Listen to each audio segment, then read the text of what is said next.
Hello, welcome to the Listening Show, a show you can listen to. Zach, I wanted to tell you about so much today, but before I do, I have a question. Do you even want to hear what I have to say? Nah. Okay, well then, join us next week. Thanks for coming to the Listening Show. Thanks for coming to the Listening Show, a show you can listen to. Tell me about your day. Okay, I'll tell you, but only if... Are you ready to try this out? It's a new thing. Tell me your conditions. All right, all the conditions are the one condition that you have to listen. Okay. I agree to these terms. Okay. All right. Well, then we're in for a much longer show after we just said goodbye for the day. But Yes. That's it. Okay. Well, thank you for listening to Listening Show or watching. If you're watching on YouTube, I want to go ahead and say this first because we forget to mention sometimes.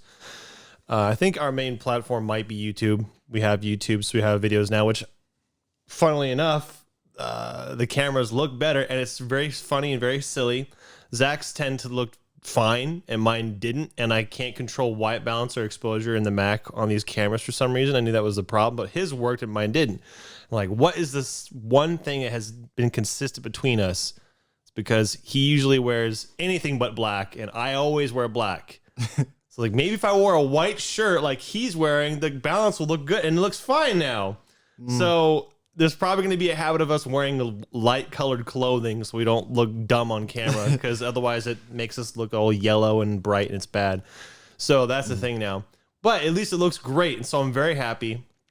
But our main platform is YouTube. We also are on several auditory places to stream: Spotify, Apple Music, Google Music, Anchor. Help me out with the last three. There's like seven total. There's a lot more. We're on Radio Public. We're on Breaker. We are on Pocket Casts. That's the three.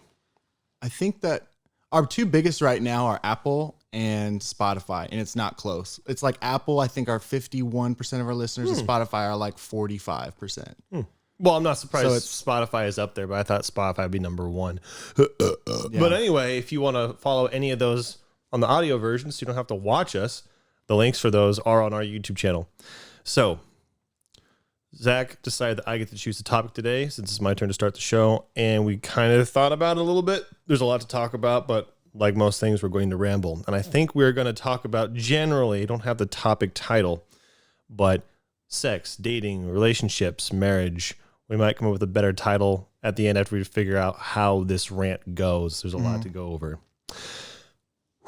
Yeah. So we're talking about all those things. I think if I would pick a category between those things, I'd probably pick dating.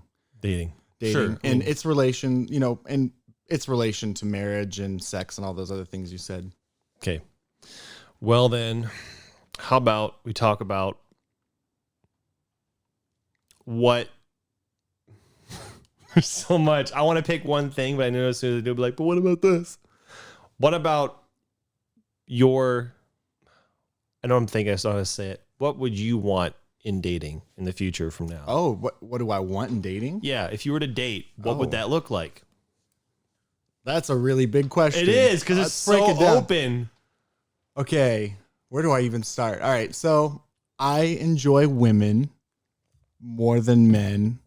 I'm attracted to attractive women. I tell people that. It's my thing. That's me. pretty kinky.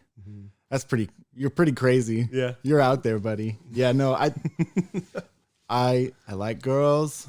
You like girls. We all go like us. Gosh, how do I even start that question? If you want, you can veer off and pick something more specific, because I know that's crazy. Yeah, I'm going to talk about my initial, the perfect girl. The initial, the perfect girl? Yeah, like what I used to think this is the perfect girl. Okay, sure, whatever. I don't care. And you jump in. You tell me your perfect girl if you have one first, but I'm just building her from the ground up. Okay.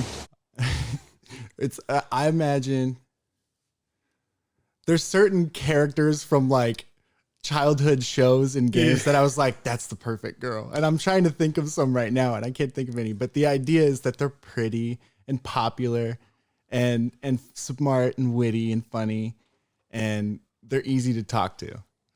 That's basically my perfect girl. That's basically everybody. Yeah. That's out there. That's basically everybody's type. Yeah, that's a better way to say it. Yeah. I don't know. What's your perfect girl? Well, from a kid. It's okay. from a kid. See, Yeah. back when you were young and things were simple and everything was going to be okay. Yeah, exactly. Yeah. Well, let's see. She had this voice. She had the pants of Kim Possible. And she Yeah, had the oh, hair yeah. of this person. No, the low cut pants and the baggy. crop No, top. it's not about low cuts. It's about being baggy pants. But they Baggy are pants low cut awesome. and baggy. They're a And little she bit had a low. crop top. Belly button's always just out there. My belly button's Pretty also risque. out there, but for another reason.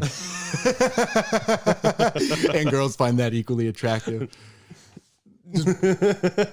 Yeah.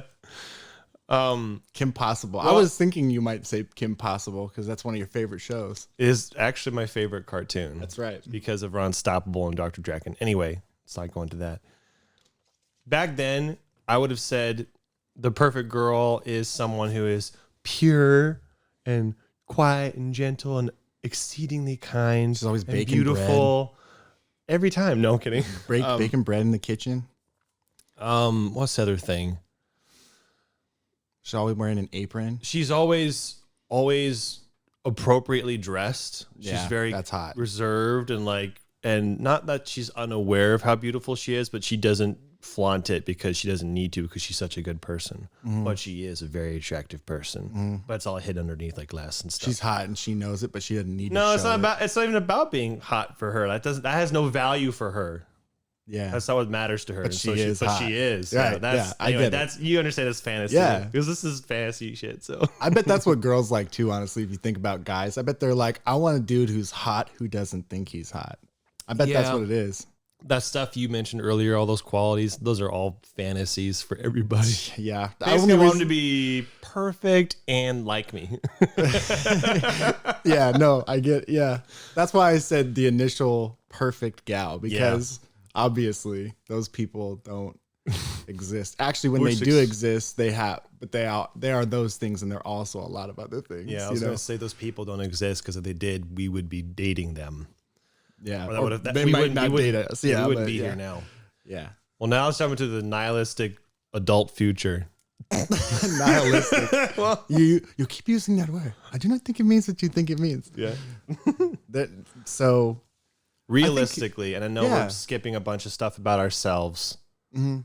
And I if you don't think- like this question, you can choose something else. But if you were to date somebody now, what would that look like? What would it look like for you? Someone who accepts me for who I am, What does that mean? isn't trying to change me. That's what that means. And who I have the second condition I'm attracted to because that's important. Yeah, I mean, it is. It sounds. Shallow, but it's not. I Is that my told phone? you. Yes. I Where told is you it? already. I forgot what I was saying. I don't have a sound effect to. I should have a. Shut up. Yeah. I should have the Jeopardy theme song. Dun, dun, whenever I start to think, or a dial-up noise would be a good one. So what did I say after accepts me for Not who I trying am? to change I'm you. attracted to them. That's actually important. It sounds shallow, and in a way it is, but it's important, I think. And yeah, after that I get really easy because we don't have to think the same way, we have the same personality, or believe in the same things. Those things don't really matter if you accept each other as you are. Yeah, I guess those two things. I mean, I could think about it more, but that's what's important to me if I Yeah. did. What about you? Our favorite speaker guy, he says you should look for someone you can contend with, and I totally agree with that because speaking personally, every relationship I've been in where I found the relationship fulfilling and hopeful and attractive even were the ones that I felt like this gal and I are contentious, not in the angry way, but in the like I gotta be a tough dude to get along with this gal, you know? Kind of. She keeps me on my toes. Yeah, she kicks my butt. Like I want a guy who kicks my butt, you know? Not because I'm like a sub, but because like Because that way it's an exchange. it's an exchange. It's a trade. Fair. It's fair. It's fair. Yeah, no, I've always been attracted to people who like. I think you need to actually be close in intellect. You don't have like one can be smarter than the other for sure, but like if there's one super smart and one's a dummy, then it's not gonna work because Yeah. it's just like not interesting for either. Because the dummy's like, huh, you know, like what are you saying? And the smart one's like, Huh? What do you say? Anyway, you get what I'm saying. Yeah, I get it. When I think of my perfect gal now, it's someone who is smart and understands and is patient because I'm crazy. Yeah. And like you said, I don't really care like much about like what she believes or what she thinks as much. Like, it's important. I get it. But I'm more interested in learning about her than making sure she fits these categories before getting to know her, if that makes sense. Yeah, of course it does. I'm just trying to explain to someone else who might be listening. It's like when we were talking about before, we were talking about evolution and create or intelligent design. We are totally fine and happy with the idea of talking to somebody who has a completely different opinion than we do. We don't object to it. We're not going to try to make in my case, as a relationship go, I wouldn't try to change somebody. Hopefully they wouldn't try to change me. There's respect that's available and you can communicate. You don't have to agree and believe in the same stuff. Well, you'd hope that they have the same attitude about like listening as you. Like if they disagree, at least they want to listen. Some people disagree and don't listen at all. Yeah. And I don't think that would work. Like I would disagree about some beliefs like we were talking about, but that doesn't mean I don't want to listen. I would love to have a conversation. It'd be fun. Yeah, it's not really. You can be objective about whatever. It's kind of like improv, actually. Sorry, I didn't. Yes. It's like it doesn't go anywhere if you don't let it go somewhere, kind of thing. We're closed. Yeah, it's that exactly. But like, if let's say like you were like you believed in this one thing and the gal believed in this other thing, and if she was like, if you don't believe in this, we can't date, which you see all the time. Then it's like, okay, I guess we can't date. Yeah, you just shut a bunch of people out. Yeah. This bugs me, but whatever. We're going on tangents. On Tinder, you'll see, man, I have a lot of problems with Tinder. Who doesn't? But one thing is they'll put their political position on the top of their bio. I'm like, I have so many problems with that. Yeah. I don't care what you believe in, but two things. If you think that your opinion is more important than somebody else's, whatever. Secondly, saying if you don't believe what I believe, then it's not possible. It's like, I mean, you can be as picky as you want, but that means you're not even open-minded and willing to even talk to people. I don't know. It really says two things. It says a lot. It says at least two things for sure. Like you said, it says a lot, but like it also is a really good indicator that you're not going to grow as a person for a long time until you figure out you're going to be wrong about some things, kind of thing. Because people are wrong all the time. But yeah, all the time you see either if you didn't vote Trump, F you, or the other way around. You know, like if you voted for Trump, then we're not gonna get along. Like, okay, I actually agree because I agree that if I voted for Trump, you would not get along with me. Because one decision totally determines and explains me as a person, and that's all you need to know. Yeah, I would wish that someone else wasn't that short-sighted. They're missing out. Yeah. I mean, I don't want to miss out. Yeah. So anyway, there might be people that I disagree with about everything who I could totally date, depending on how their attitude about like caring about what I think and what I say and what I feel. Like that's really all that matters. You can be completely different people, and as long as we're pretty easy that way. But then again, we're guys, so we're easy in general. Girls get to be a lot more selective. Yeah, sexual selection. Yeah, we should talk about that. In dating, girls get to pick. That's how it works. And what was I going to say? Typically, guys care more about how girls look than girls care about how guys look. And so we're easy to please that way. But when it comes to girls, most often, guys are invisible to girls because a small percentage of us are attractive in their opinion. Like there's numbers out there and stuff. Yeah. But in a room with like 10 girls and 10 guys, a guy is going to know which girls are attractive pretty darn quick. This is like in a casual setting when they're not engaging with each other, like in a coffee shop or something. Girls, like none of those guys are going to be like invisible, not even exist in her mind because they're not even registered as attractive at all. At least on initial. This is a generalization, of course. Yeah. That's like the initial. A guy might think like half the girls in the room are attractive, percentage wise. I mean, more. I'm restating it, but guys are invisible most of the time until they're not. Until as far as just physical stuff goes. So guys have to rely on other stuff. We have to be funny. We have to be smart. We have to be confident and have other good qualities. And it's really hard like on Tinder, for example, to even show those qualities if all you're being judged on is what you look like. Yep. So you have to be in the top 10% of guys, whatever. And then of those, you have to compete.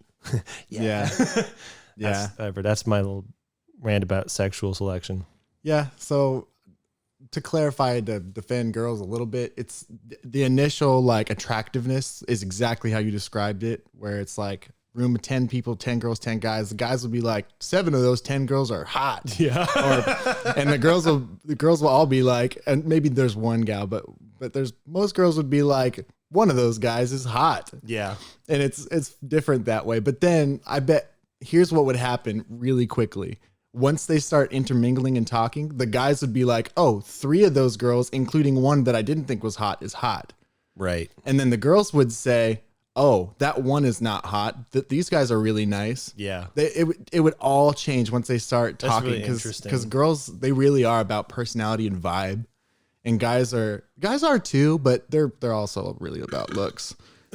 But even some girls who look amazing, a guy would talk to them for a couple seconds and be like, no. They I'm exist for sure, but it's harder to dissuade a guy from your looks with your personality than it is the other way around. Yeah. If a guy was attracted to girls talking to him, it's much easier for him to fall out of favor with her by having an ugly personality. Yeah. What's interesting is I was listening to a cultural psychologist. I think Jordan Peterson talks about this too, but I was listening to a different psychologist, and he was talking about cultures and how they do selectual selection. I like selectual. Selectual section. Selectual section. That'd be how you'd say it.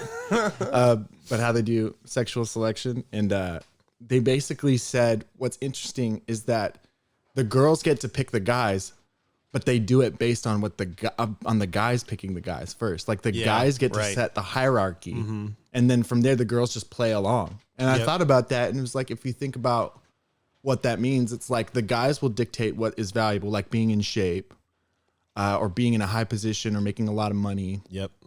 Like the guys pick the game, and the guys will play the game, or being good at sports. There's a word for that. There's several They words. set the hierarchy, but then the girls will be like, well.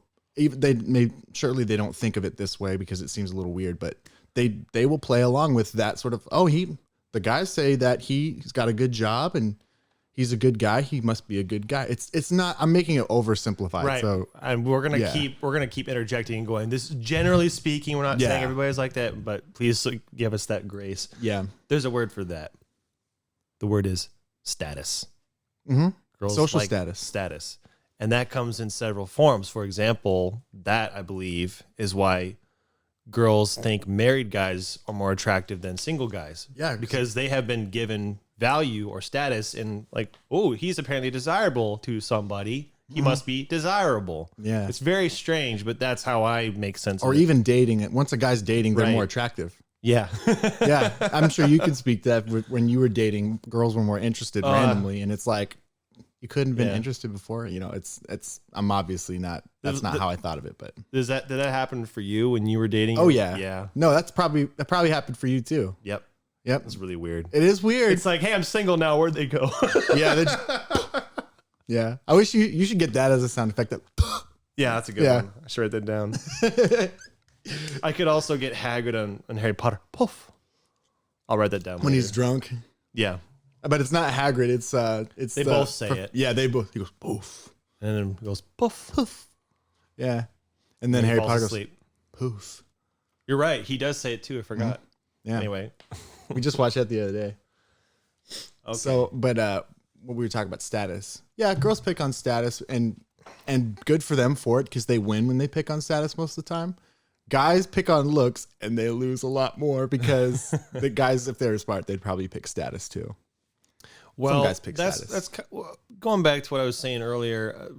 Being attracted to is important to me, and I know that sounds shallow, but that's obviously not the only thing I value. But I understand that that's important for a relationship to work. I'm going to go off on another tangent about attractiveness. There's objective attractiveness, and then there's my attracted to level. I think I have two different words for it, but I can't Subjective think of it. attractiveness. Thank you. That totally makes sense. So let me give an example. There could be 10 girls and they could be rated objectively by our standards of beauty in books, 1 through whatever. 10. 1 through 10. She's a 1, whatever, 10, whatever. Just do it with guys too, whatever. It's just an analogy or an example. That 10 may not be a 10 to me because I know what I like. And that's true for every guy. Different guys like different things. Mm-hmm. And guys are easy. And we think most girls are attractive. So girls shouldn't worry as much as maybe guys should. I don't know. Yeah.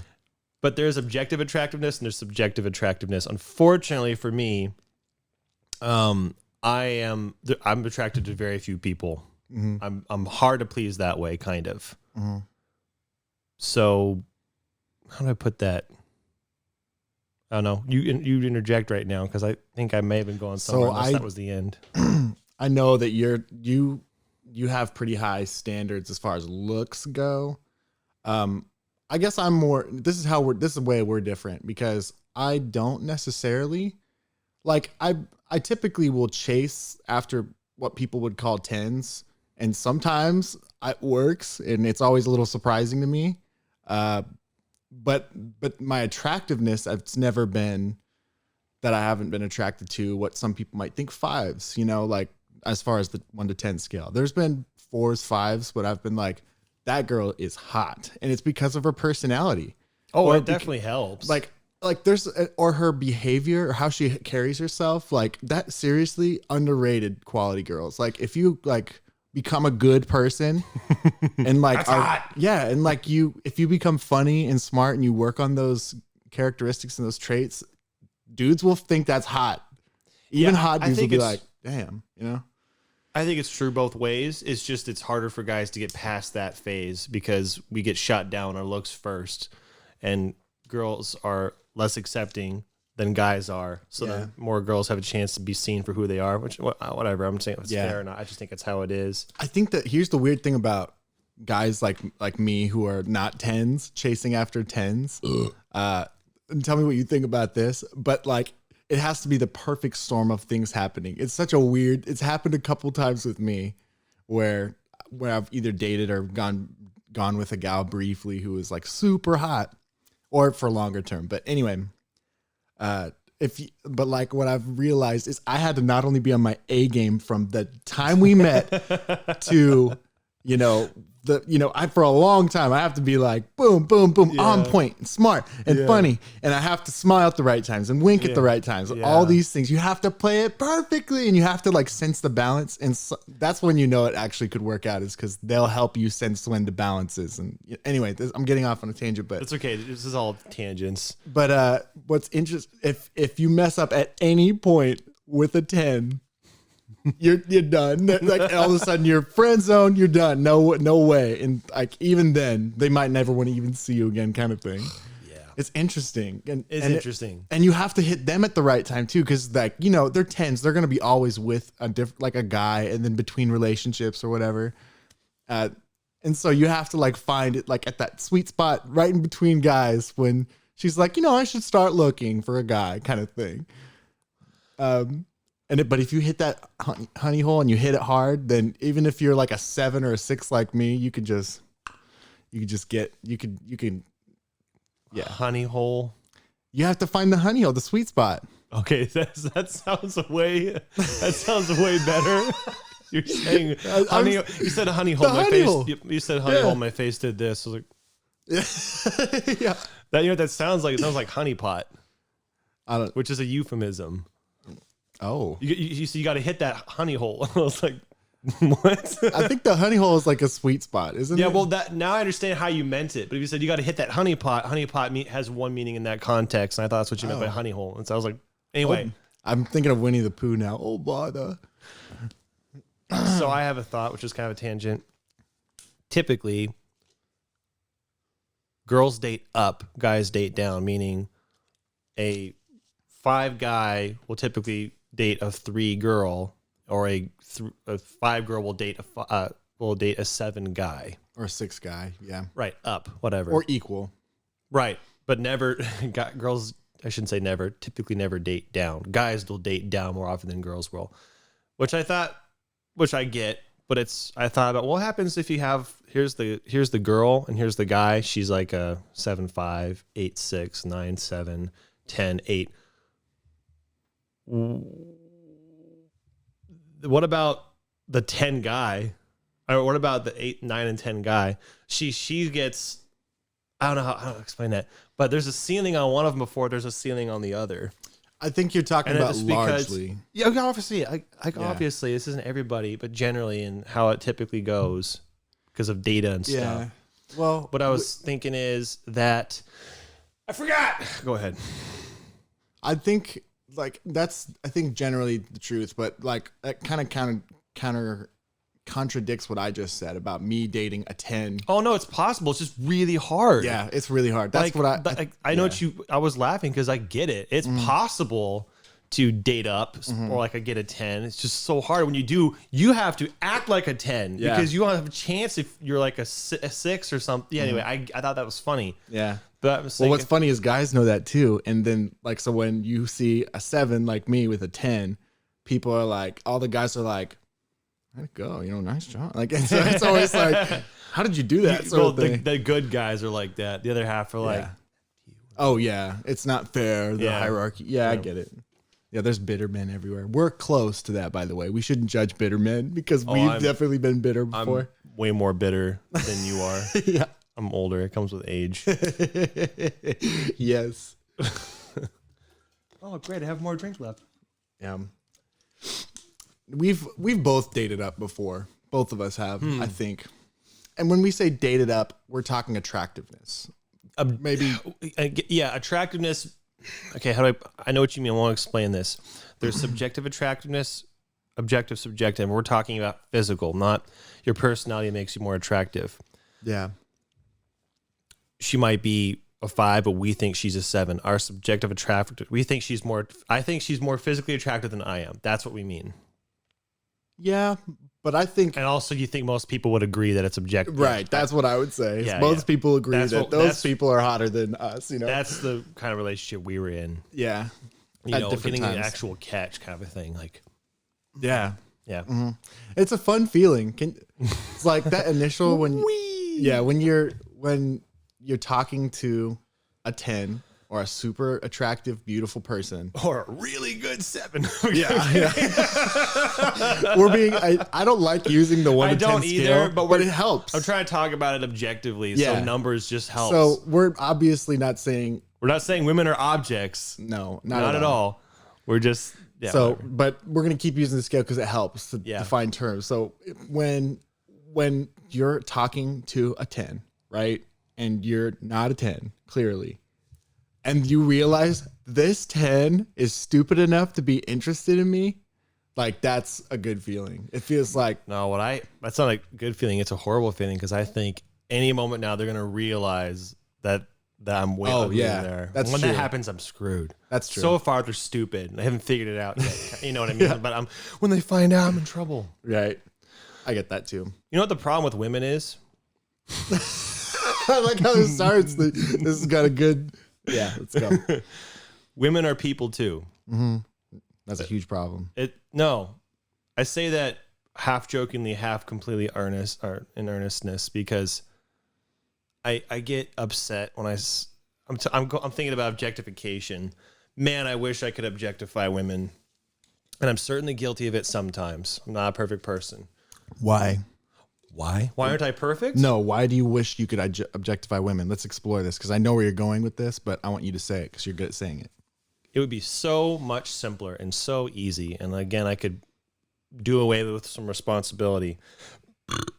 Man, I wish I had the context for why I had this thought, but it happens when I think about what society rewards. Well, I don't know about the context. Let me rant a little bit and see if it makes any sense. So, nope. The only thing I can think about is sometimes people choose to objectify themselves. Mm-hmm. And here's another thought. If I was considered valuable or attractive physically, like a lot of girls are, I think I would cash in, which is how I put it. Like girls can get paid to show their body online, and I think like my first thought was like, why would you do that? And then I'm thinking, okay, honestly, if I was attractive and I could get paid to just show my, like that's easy. That's cashing in basically. You have a lottery ticket.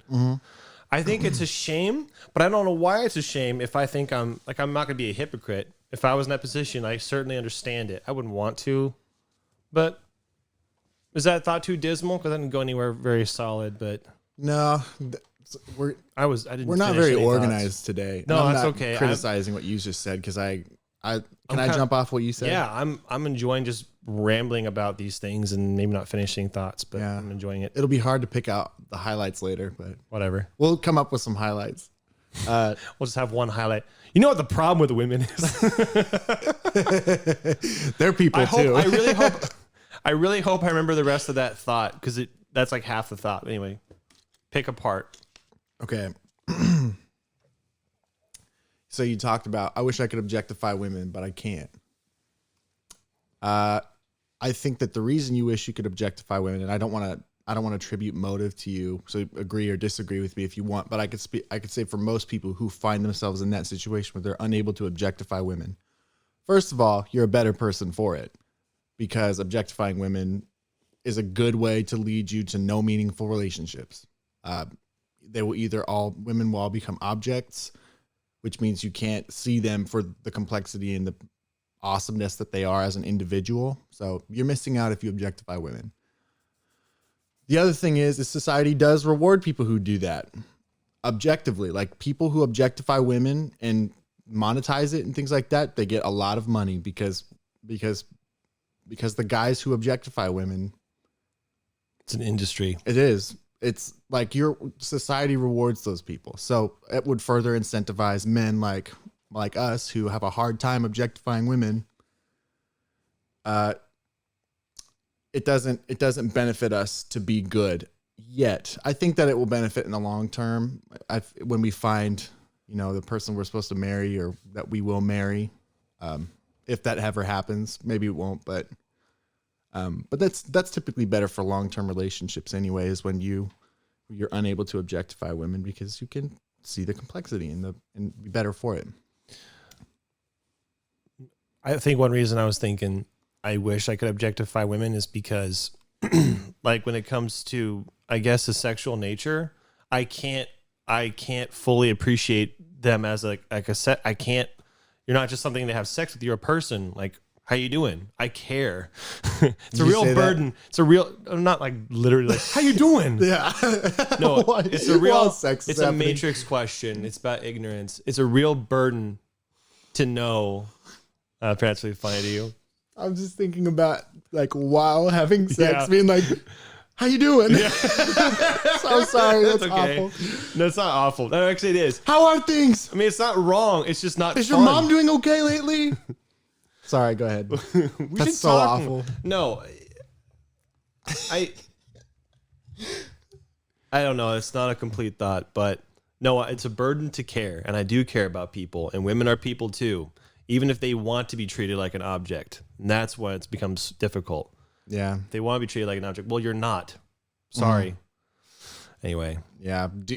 The real question is if you play that game along with those women. And I think that's where the waters get muddy, even for people like us who don't want to objectify women. Maybe sometimes we play along in the game of objectifying women by the content we absorb. Here might be a good example. So like we went to Twin Peaks once. It was a fun story. Let's tell the whole story. Why as well? Let's not make it really long, but we went to watch Tim Hawkins together, which is a Christian comedian. I say it because it's funny juxtaposition to the fact that after it was over, like, let's go get something to eat. And then I can't remember which one of us said it, but Twin Peaks was quite like, let's go to Twin Peaks. I've never gone there. Never gone there. It's just, let's go. We're out. It's so crazy. Yeah. And so we went to Twin Peaks with twin titties, as we call it. We've only been there one time. You've only been there one time. Oh, sorry. Continue. I've only been there one time. Zach goes like every other Tuesday. No, I don't. No. But it was fun because of the idea and how silly it was to go to Christian comedy to let's be heathens and look at titties. But it sucked for me. It wasn't enjoyable at all. Like most guys would enjoy it. I was bummed out. And I think it's because I'm like,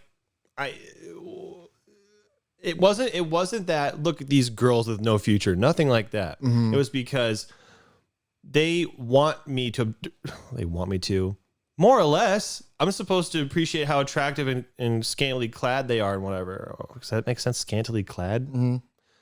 But I couldn't because I'm like, she's trying to make a living. Yeah. She's got bills to. I'm thinking about all this person stuff. I can't just enjoy myself, even in a totally what's the word? The a fair environment that is situation. conducive I for just that can't. behavior. I can't appreciate it. I can't enjoy it. I'm too busy giving a shit. So it's a burden anyway. Well, yeah, Right. like even like when we went that one time, and every time I've been to a place like that, it's a weird. It's weird. It's Yeah. weird to be like having your waiter just come up and there's just boobs. And so like you feel almost like I can't, like you just make really intense eye contact. Even then you think about it, it's like, well then why are they wearing that? The idea is that you're supposed to look. That's the whole point. They're objectifying But themselves. it makes me uncomfortable too. Yeah. Like I don't want to, I mean, I want to do that, but I don't want to, you know? Yeah, it makes you uncomfortable, but it's just such a burden or a is. bummer because I want to be able to enjoy myself. I have every maybe right. Yeah. And plus then the balance is weird because like technically there's a line how much you're supposed to enjoy it, right? Yeah. Think You about could- a guy you who's could enjoying stare- it too much. Yeah, you could stare nonstop and You would get get in trouble. kicked out. Yeah, isn't that weird? Yeah, but if you like do a quick look and then look away, that's what they want. They want you to just peek. But then my they don't. gosh. But if you were to just like, they would be like, you need to go, and maybe you'll get arrested. There's a weird balance. that's weird. It's like there's a sweet spot there too. That's the funny thing about that industry in general is like when people and women objectify their bodies or their looks, you can only enjoy it so much. Again, I can't fault him for it. It's kind of like you have a lottery card kind of a thing, like cash in, use it to get a job. I don't know. I get what you're saying. Speaking generally, a lot of us guys don't really have that opportunity. Girls on average are more attracted to guys and guys attracted to girls. So a few of us guys get stripper jobs. A lot of more girls get whatever. So I'm not faulting him for it. I just wish that I could enjoy it, but I can't because of the kind of person I am. Yeah. If you were conditioned to enjoy it also, that would have helped you enjoy it. But neither of us, we grew up in Christian households, so we were not conditioned to enjoy that. But I grew up with two sisters, and it's hard for me to objectify women's bodies anyway. In any respect. I don't know if that makes sense. It's very difficult. I don't want to just say that like I'm on this high horse. It's also we're pretty fortunate the way we were raised in that sense. If you consider us fortunate for not objectifying women in the natural way. It's again, it's like a matrix ignorance question.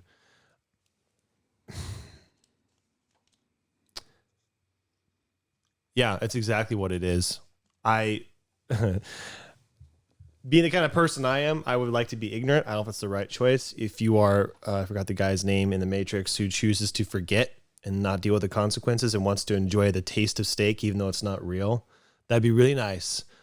It'd be really nice to live in ignorance and be able to just treat women like objects. Thank you. It'd be nice to live in ignorance, but I'm aware of the consequences. I'm aware of the fact that they're people, and I can't just forget that. And anyway. Mm-hmm.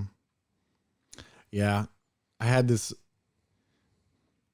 I don't know if I should. I'm going to tell it. I had this. I think I actually mentioned this before, but I worked this bank job, and there was a stripper who banked with us, and she came in almost every day, and she'd drop off her tips, and she made a ton of money. First of all, like girls who work to objectify their bodies, holy cow, did they get awarded for that financially? Some of them. Anyway, I think she really liked me because I treated her like a person, which sounds sucky. Like it almost made me sad because how much she enjoyed talking to me, I could tell based on how long she'd linger, and I'd just ask her about her day, and she was crass, and she was kind of a crude person, but I would talk to her like a person, and I'd make jokes with her like a person. And if she'd say something crude, I'd kind of laugh at it if it was funny, or I'd kind of shrug it off if it wasn't. But it was so interesting how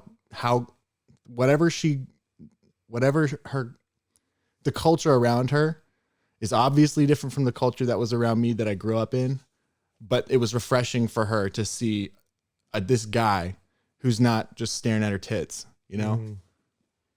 Anyway, she was cool, and it offered me some perspective into that lifestyle too, because she had some stories she'd tell me, and it was like super interesting. I was like, wow, tell me more. It was interesting talking to her, but at the same time, talking to her always made me a little somber because I was like, boy, that's a lifestyle that she's trapped in that right now. It almost like she has to go escape to the bank to find a guy who's not treating her a certain way. And even though she's not making money, she's craving this more than the money she's making, if that makes sense. Yeah. And that's one example. I'm sure there's plenty of strippers out there that are just having fun and enjoying their time. I'm not judging strippers. I could just tell in that case, that was a woman who longed to be not objectified as well as receive the reward for being objectified, if that makes sense. You could tell that the women are people and they want to be treated like it sometimes. Sometimes. Yes. That's frustrating. Yeah. Sometimes. What's mostly frustrating is when they want to be objectified is what I'm going to use, and I can't do it. It's frustrating for both of us.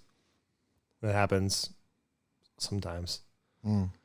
I don't have a topic to go to. I was thinking about sex for some reason. For some reason, because I'm a guy. No, just an idea for a place to jump to unless you want to talk about dating or... We could talk about sex in relation to dating. Okay.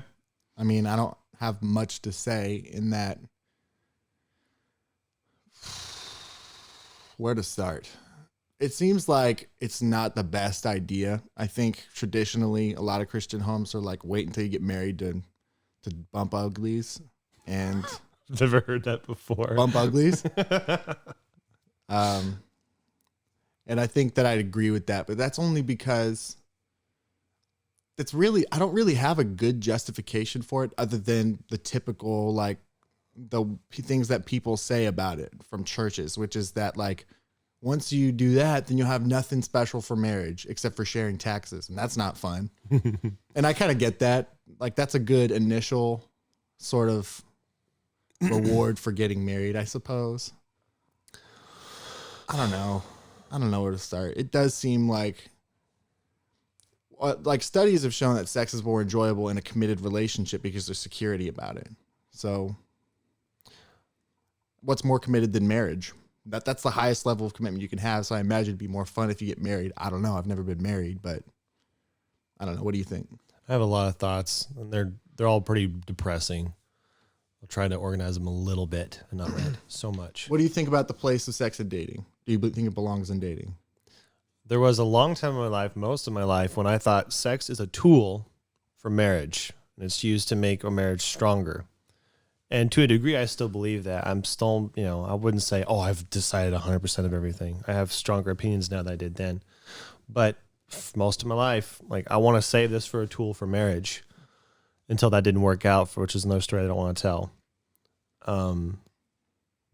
And I think the reason that it could work, as opposed to my philosophy now, is it's a lot like the secret ingredient in the secret ingredient soup. It's special because you put value on it. It's not special in and of itself. It's the tool, essentially. You can make sex special by choosing to save it. It's not, and this is something I'm still playing with. I think right now, sex is just an object. It's just stuff, which is really ironic for someone like me who doesn't think that we're all just stuff and bags of meat. But right now, I'm thinking of it like it's just stuff. But I think it can be made valuable like anything else, like most things, by choosing to make it valuable. And I put so much value on it, more than anybody else I've ever known did. But it's lost its value, and now it has no value. That's what I was saying. It's very like a bummer. I get what you're saying, and I get why you're saying it. That makes sense. I don't think you said it well in that it's the value that you attribute to it is how much value it has. It's sort of like anything that has any value. It's like the market gets to decide what it's worth based on how much you want it or how much you need it. If you go to most people, they probably think it's worthless, but to some people, it's worth a lot, and you can trade with that person. But I never met that person. Yeah. Yeah, no, I get it. And that's, I don't know what value I attribute to it exactly. I know it's fun. But I guess I don't really think about it independent of its relationship with me directly. Like, I don't know. I don't know. I don't know how much I want to say or not. That's say. all right. Maybe we could talk about this another time. Yeah, well, I'm sure I'll come back to it. Like you said, it's not a depressing topic necessarily, but in Well, relationship, it kind of is for me, and not for all the reasons. I'm not going to say all the reasons, but one of those reasons is because, like I mentioned earlier, I have such a hard time seeing women as objects.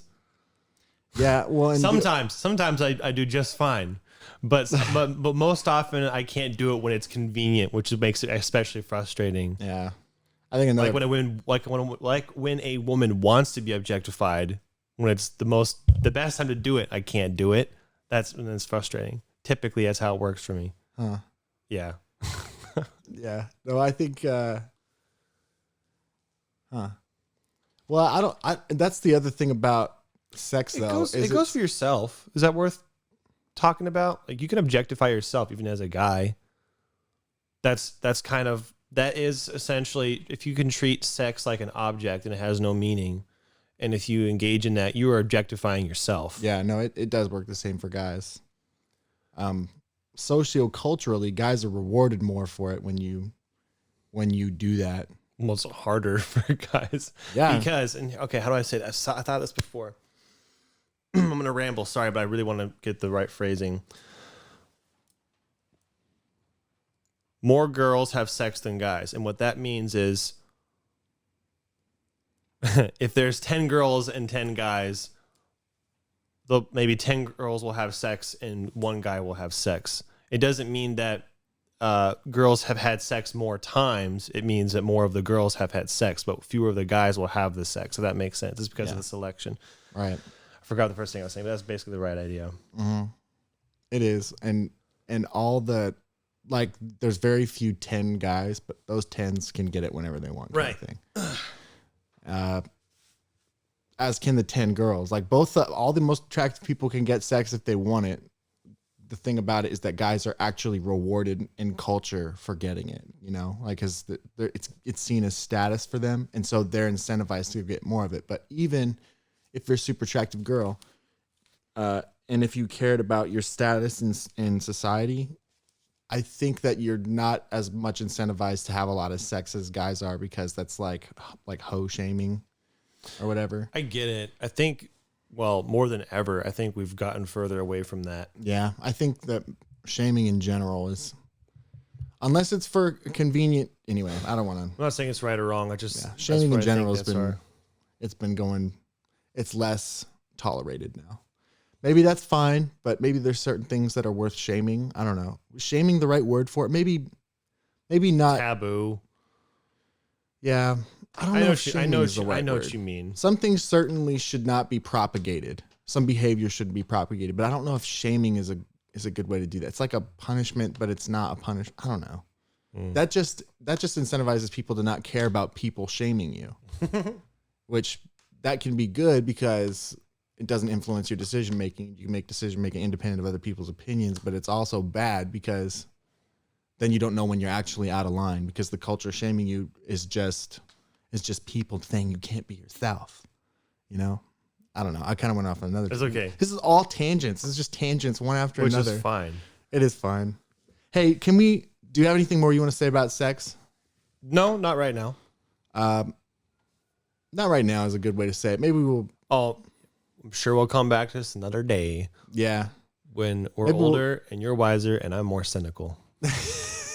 Because I need to be more wise and you need to be more cynical. That's not that I need to be. It's just the direction I'm going in. I was going to say, of the two of us, you're the most cynical for sure. Like, I don't know if you need to be more. I certainly could be wiser, though. So I'll take that for my sake. I know what I want to talk about next. Oh, good.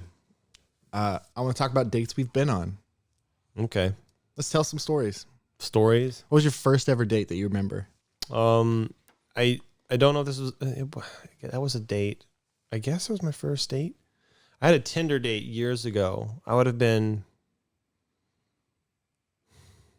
23 or 24, I'm guessing. And we went out to, met at Cheesecake Factory. We met there. So we had food. It's hard to define what's a date, but by most metrics, that's a date. Mm-hmm. Met on Tinder, went out to eat food. And she was nice and all, but I could not stand her voice. It was piercing. I was like, whew. Anyway, So we did that once, and I took her for a ride once, and I'm better at it now than understanding girls' cues and stuff, and when they want you to make a move and stuff. I think she did then. I was less aware, but I wasn't gonna. I was going against my code, so she was pretty disappointed that I wasn't gonna do anything with her. But anyway, that was my first date, I think. What about you? It's weird because for a long time, what you would call a dating life was kind of interesting for me because I didn't date when I was really young. I wanted to do a really conservative kind of dating. I wanted to court somebody for marriage. And when that fell through, I was probably 18 or 19, maybe 17. I don't remember how old I was, but I was my first year of college, or it was my second year of college. That relationship fell through entirely. And so I was like, screw conservatism with dating and how I make dating choices. I'm going to go have fun. And that just meant going to more parties and being like more casual with girls. I've had one super intentional relationship other than that first one. And then I've had like many dates with different people. But not a lot of those dates, they might have turned to third or fourth dates, but they didn't really go into long-term relationships. So the first date I had, anyway, I only brought up all that stuff to say that I didn't have like dates. I just had casual flings with people. So when I actually stopped going to parties and stuff, my first date with a person where it was literally, I'm meeting a stranger, like a Tinder date. We went to a hookah bar in Lawrence, and she was a nice gal. She was interesting to talk to. She was so shy, like so shy. It was hard to get her to say things, but I'd ask her questions and things like that. And I only say this for context because this date ended up it was fine throughout the whole thing. Okay. She was just super shy. If I was to describe how it is, it would be like she was behaving for somebody that wasn't me. All that to say, it turned out that's what she was doing because at this hookah bar, because I was a stranger, and I don't blame her for this, but I wish she would have told me. She brought some of her friends and told them to sit at another table to watch and make sure she was okay. And as soon as I realized that, I felt a little betrayed. I'm glad she did if that's what made her feel safe for context, but that date was kind of ruined because it felt like she had lied to me and we weren't, because I thought she trusted me sort of thing. And as soon as you realize, oh, I didn't think we were at this point, then you don't know that person anymore. I'm sorry. That's just how it works.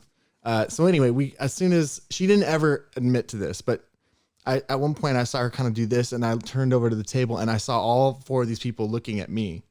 And then they all like instantly turned away and like went back to their hookah. And I was like, I get it now. And she just kind of looked at me and she looked over there and I was like, I'll be right back. I went to the bathroom and I kind of went and I peeked around where she was and she had gone to the other table and was talking to them. I was like, that's what happened. And so I came back and I wanted to clear the air. And so I told her like, hey, do you know those people? And she's like, it's like, it's okay. I just didn't think if you do, you can tell them to join us. And she's like, no, they're probably leaving soon anyway. And then they left. So when we got outside, she was like, I really had fun and all this, but I was kind of like, I thought I did too, kind of thing, but I didn't, at the end part when I learned that I was being spied on and judged the whole time. Bruh. Yeah, that's kind of the way I thought of it. So she wanted to give me a hug and everything. And when she wanted to meet again, I basically was like, I'm okay, I'm good. I carried that conversation. Sorry. That was a really long story to basically say my first date was at a hookah bar and it would have been fine except for I was being spied on. Nice. So girls, feel free to do that if you're going on a first date with a stranger, but tell them. No, do a better job of hiding it. Don't get caught. Just be like, hey, I'm going to bring some people and they're going to watch. Yeah, that would be better. That would be better than being deceptive about it. I actually would have been fine about it if I would have known, but it was because I had this established what I thought in our mind was going on. And I agree, but I also totally get that would undermine what they're trying to do. Mm-hmm. I get it if they're wanting to prank me, but it felt like a prank. That's what it felt like. If you wanted to prank a stranger and be like, haha, you think that we're alone on this date, but secretly we were filming you this whole thing, you crazy guy. Like, that's different. But then it's not a potential relationship. That's just a prank. I get it. Anyway, so that was my first date. Do you have any other date stories after that was your next date? No, but I've had jokes made about me about like, I hope you're not a serial killer, or I'm glad you're not a serial killer, and jokes like that. You ever gotten jokes like that? And yeah, fortunately, I'm hard to offend, so it doesn't bother me. And I like to make the jokes right back, but is because it's always sketchy because you don't know how sensitive they actually are about it. So I think it was recently. I'm glad you're not a victim. Really good. I'm glad you're not murder material. I'm glad you're not a serial killer. I'm glad you're not a victim. Yeah. Whoa. Yeah. I like the idea. No. There's a better way to say that joke. It's like, There's I'm glad you're not different a serial ways, but killer. that's a good one. I'm glad you're not worth killing. Sorry, go ahead. I said something. She said something like, "I'm glad you're not a serial killer," or something about being a serial killer, maybe being one. And I went, "Do you know how hard it is to be famous and successfully get away with being a serial killer?" You know, it was like obviously sarcasm. I was playing it through. I was like, I'm a serial killer. Like, screw it. I'm gonna make the joke. I think it's funny. I don't care. You're gonna call me a serial killer. I may as well be allowed to joke about it. And I go, I have to record a video and I have to find a place to hide the body, and I have to really all this stuff. And so, it's like, funny. I get why they make the jokes. Fortunately, it doesn't offend me. I could imagine that getting annoying to some guys after a while. Just assuming we're all killers. It's not egregious, but it is the joke. It's not egregious, but it is a lot. Yeah. We don't give enough credit to female serial killers. It's just not fair. It's not very equal. Yeah, you guys should. I should have said that. I should have said, I'm glad you're not a serial killer. Yeah, girls are even worse at being serial killers than guys. They're worse at everything. Worse at everything. So bad. Yeah. I know what you were saying about your story. When you were saying your story about how you're better now understanding cues and knowing when they want you to make a move. I had in the last year, I had this other date with a gal, went to Mexican restaurant, and it was a fine enough date. But then we got outside, and at some point I was like, maybe sometime you can come over, you can play board games with my roommate and his girlfriend or whatever. And she was like, that sounds fun. I was like, I'll check what he's doing tonight, just to be assertive. And so I did. And he didn't respond quick enough, and I wanted to make sure I got his permission before I invited this gal over to play games. And I never got a response. And so I was like, he never responded. Maybe we can do it another night. And just then he responded, but she was already kind of like, all right, well, maybe we can come over. Maybe I can come over anyway. We can just do our own thing. And it was kind of that balance of maybe he doesn't want anybody to come over in this. So I was thinking about 10 different things. But then he responded. He was like, yeah, bring her over. And at the same time, she was like about to leave or come to my house. And so I had to like pick up between like a bunch of things. And so I ended up just like, instead of being a smart, measured decision maker, I like just was like, all right, bye. And I just like left. And I felt so bad for her because she was like standing there all cute. And I was like, oh, she wanted me to kiss her is what she wanted. And I didn't do it. I just left and I felt bad. I shouldn't though, because I don't have to kiss anybody I don't want to kiss. Fair. That's an excellent point. I have a similar thought, and it's all very depressing. That's just because I'm a naturally depressing person. I can make all these happy things sad. Yeah. So you said I have since been better about understanding cues or signals, whatever. It's funny because for years, apparently, I've been just oblivious to girls and their signs. Absolutely perfectly ignorant, and it's wonderful. Yeah. I wish I could go back to that. I'm better about it now, but I can't act on them. And what I mean is, there have been, I can think of a couple of times where I knew a girl wanted me to kiss her. I knew, but I can't do that. You know why? AIDS.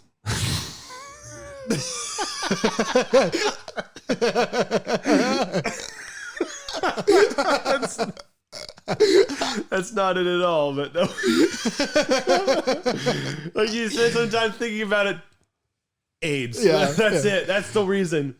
Oh, that's funny. No, because what if she doesn't want it? What if I'm wrong? Yeah. I'm positive, but what if I'm wrong? The consequences are all on me.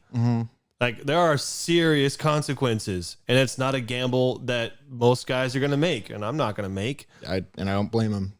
Anyway, it's very depressing, but like, a girl wanted me to kiss her. I could tell, like, I'm like, not gonna, because what if I'm wrong? And then she gets upset and then I get in big trouble, you know, and that sucks all the fun out of it. Speaking of which, I could never have sex with a girl without explicit consent. Yeah. And I'm not trying to sound bitchy, but that sucks all the fun out of it because girls don't want that. And guys don't want it either. But the alternative is potentially jail. Horrible. Yeah. So like it's not. So it really sucks. But I will not make a move. I will not. I know they want me to, and I want to, but I won't. I mean, that's just the freaking culture we live in. Good for you. That's the right choice, by the way. It's a lot easier if you don't ever have that situation, then you don't have to make the choice. So that's why you should just avoid girls altogether. That's my motto. It's not. No, I get what you're saying. Hey, by the way, guys, if you're in that same boat as us with the whole, I know she wants me to make a move. I'm almost positive, but because I'm not positive, I just can't do it to be safe. The best move, and I've been learning this over the last couple of years, is just to say, I really want to kiss you. And just say it in your sexiest voice. Oh, that's a good idea. Yeah, you can say that because they'll either be like, whoa, that's so bold of him. And I don't want to kiss him, but that was hot of him to say it. Or they'll be like, thank God he said what I want him to say. It's both. It's a win-win either way. Better than what I do. It's just like, I need you to say I consent. Sign here. Sign this document. No, super sexy. I'm only talking about kissing. I'm not talking about I sex know, but consent. It applies. I don't technically believe in it before marriage.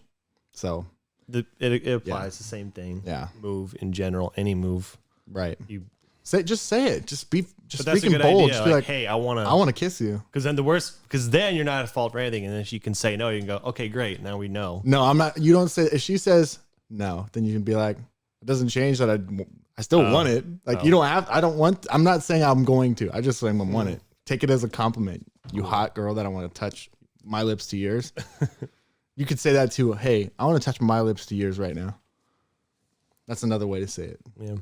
I'm giving you guys so many freaking just gems, just a gold mine of hot tricks. Yeah. You don't have any other date stories? I'm picking it up. Well, I'm sure I do, but none are coming to mind. None are coming to mind. If they did, I don't know that I want to share them because my life is a sad story. Yeah. Do you have anything you're thinking about date-wise, story-wise that you want to share?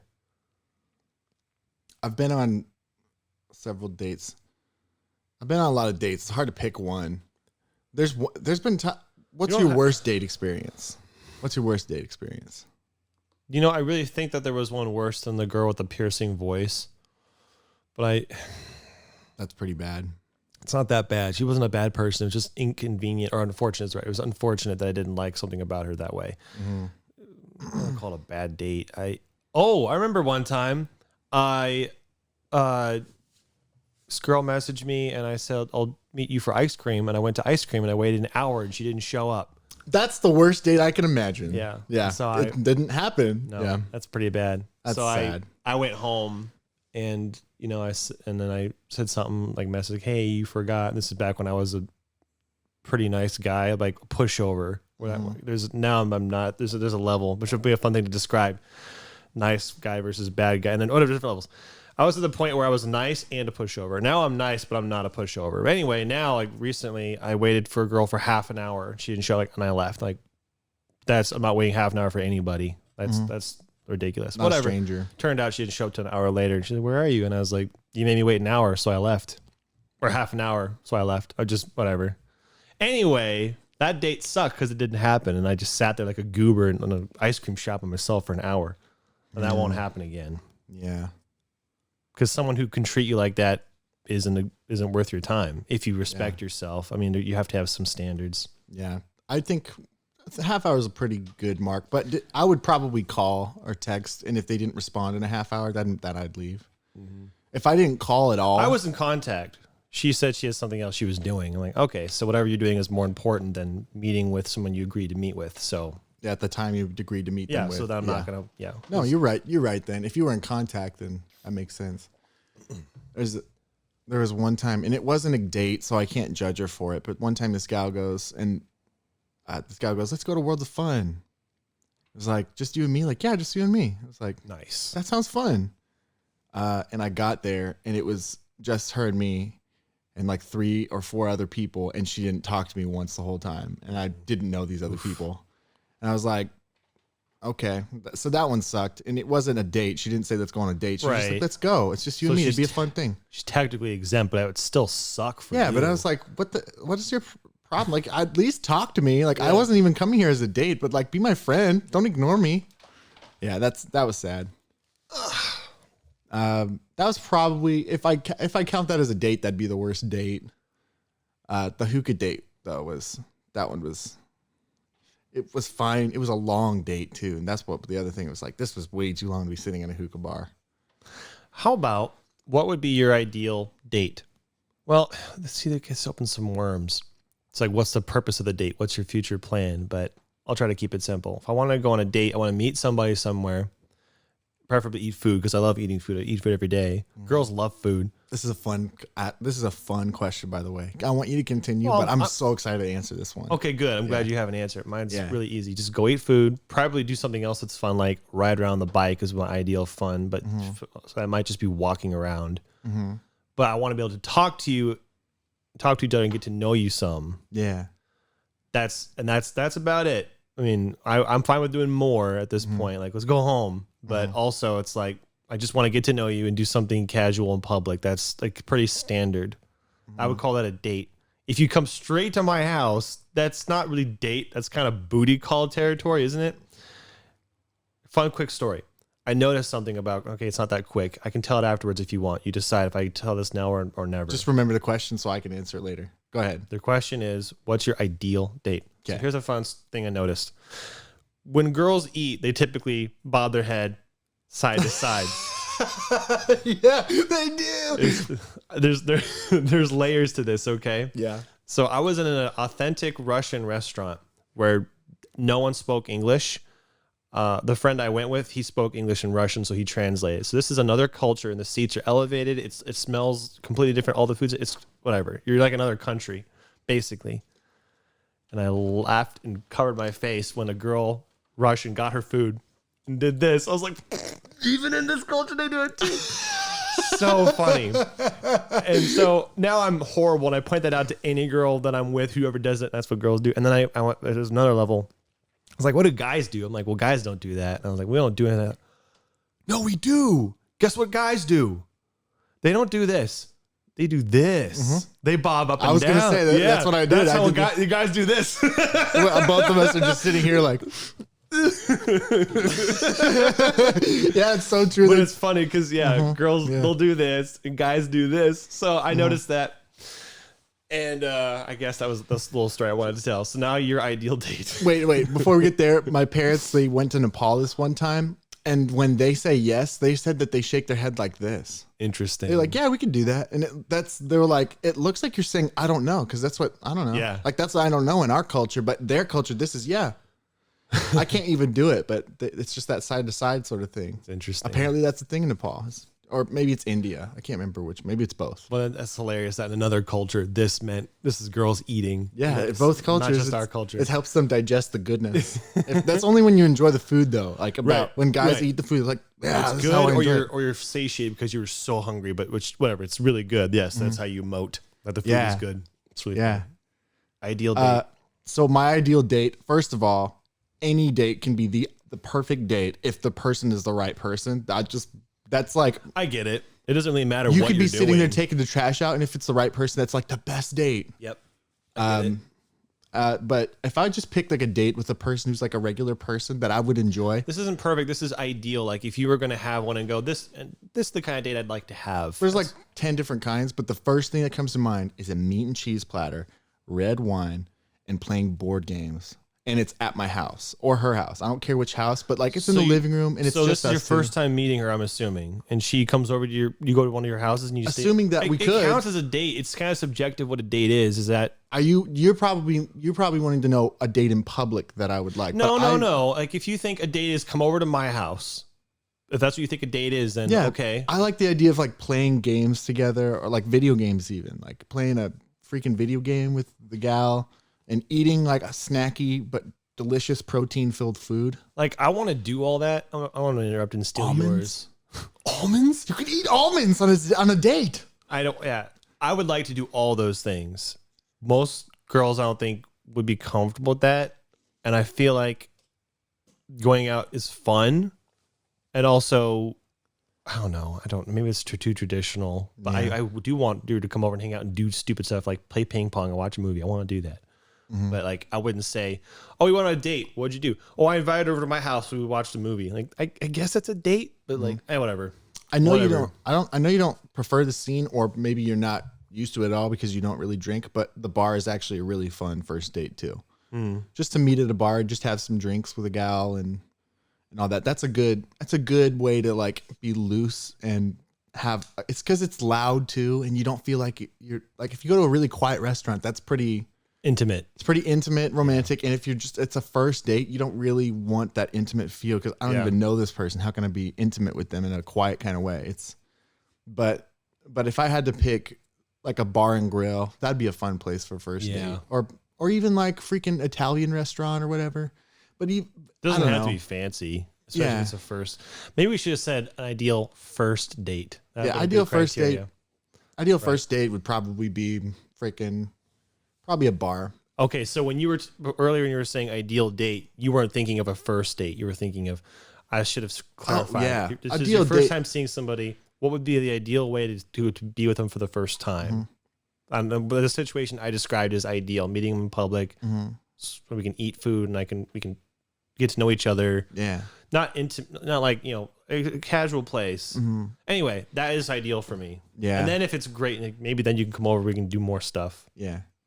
Tell me what you think about this, but dates seem to go like this for me. First date, kind of awkward, but I do enough to keep her attention. Are you talking about in general how yours have been going? No, yeah, mostly. That does sound like it for you. So one, it goes good because I make it go good. I have to save the date. Yeah. Two, I'm saying this is how dates progress. But two, a lot more fun because she opens up a lot more, and then I don't have to carry the conversation, but it's still kind of awkward because I don't know them. By date 3, super fun and comfortable, a lot more fun. And date 4 is that's like the pinnacle of the dating. Like that it's date 4. Right. Date 4 is like you can just have fun and like we're so excited because I know just enough about you to make fun of you, but also I don't know so much about you. That seems like date 4 is like the peak of dating. What's funny is I have, very little experience or examples to draw from, but that's basically how I'd say how it goes. You have the 1, which is like, the 2 is like a little bit better. 3 is like, you're doing pretty good. But by the 4th one, you're mostly there. Like 4th one, you're like, all right, we can just do it every now. And it doesn't necessarily even go down from there. It just kind of stays level, and it might go down slightly eventually. But that's like date 12 at that point. It's weird. That's when you get in like relationship territory. It's actually you get in relationship territory probably closer to date 4 to 7. I just think it's funny that I'm like, yeah, it's totally how it is. And like, I don't have examples of that. Yeah. And yet I'm like, yeah, that sounds right. Yeah. Do you want to talk about just a little bit how dating relates to us with our relationships we've had? Like how that went for us. Not necessarily how it ended, but it's totally different than how things are now. I don't know if that, but we could tell couples. I'll start, for example. My last serious relationship was a long-term, like a long distance relationship. And so dating was like phone calls for months, and it was super different and interesting, because, she lived like 3 to 5 hours away. And so technically my first date was I'm driving down to surprise her. And that's really scary when I'd seen her in person once before, but anyway, so my first date with that one was I'm at your house and you don't know it. Like I told her like when I was about an hour away, like, hey, I'm coming over to your house. She's like, what? No, I'm not even ready. She was so excited though. Anyway, and so I got there and I stayed the night at her house. And so our first date was literally just hanging out all night and talking till like 5 a.m. and then not sleeping a blink because I was so happy, like, and elated to be on this date with this guy I've been talking to for months. So that's kind of how like that first date was the most unique and like interesting one because it was like I already knew her, but we're on the date. So that's a unique outlier as far as dating goes. Do you have a unique outlier? It was similar for me. Mine was long distance, long term as well. Mhm. So it was drive all day and stay there for a day or two, and then drive back. And that was technically a date because we just go out for like the 2 or stay in, whatever. Mm-hmm. That's technically, a date. Yeah. Still, not traditional at all. Yeah. I think it was the same thing. Were your nerves just like out the freaking Out the wazoo. out the wazoo? Mm-hmm. Yeah. Yep. That you like that whole drive. Way You're just more, like, yeah. And then when you're Way like a more half hour away, you're like, oh. And then when you're 5 minutes away, like when you're driving up to the place you're gonna meet them, it's I like, don't want to relive that, but it's horrible. it's so scary. You had a 5-hour drive. Mine was 12. Which so like the early part of it's not so bad because it's like it just feels like away. a road trip. Yeah, until you're like, oh. But then you've gone too far. Yeah. I can't turn back now. Yeah. That's pretty intense. If you guys want to feel an intense moment, is drive. It's worse. Hours to go to a first date. Try it. Yeah. Try instead of going to like a first date with a group and talking to for a little bit and driving 20 minutes to get there and experiencing nervousness of max of 20 minutes. Try building it up for months and then try a long drive. Yeah.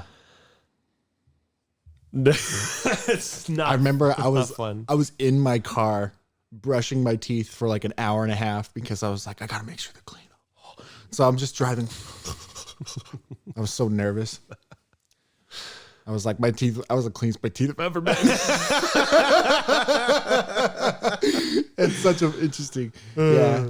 It's an interesting dynamic how different that kind of dating is from the dating that starts the casual dating, I guess you'd call it. Yeah, technically, I've not had a regular dating relationship start from going on a first date locally. It's always been I was friends with them first, and then that evolved into a relationship, or I've been talking to them for months from really far away, and it's you're not talking about dating, you're talking about the relationships you've had, right? Yeah, neither of us have had a relationship that it was like we've never had a casual relationship. How about that? Just dating. I mean, you mean a casual committed relationship, right? Whatever. Yeah.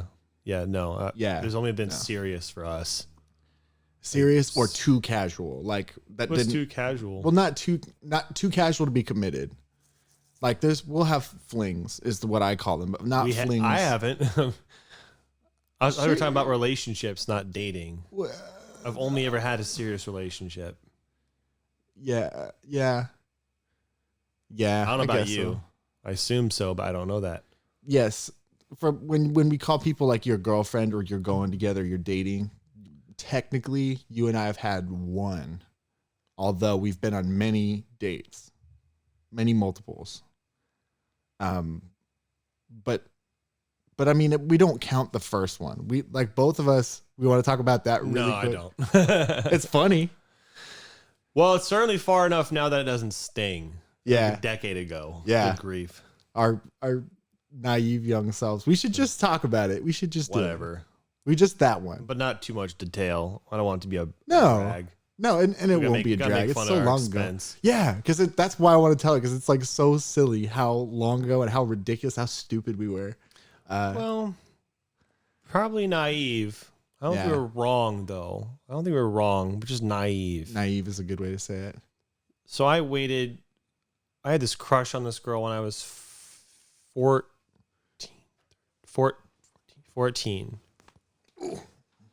Yeah. Same, by the way. 5 years. Same age for me.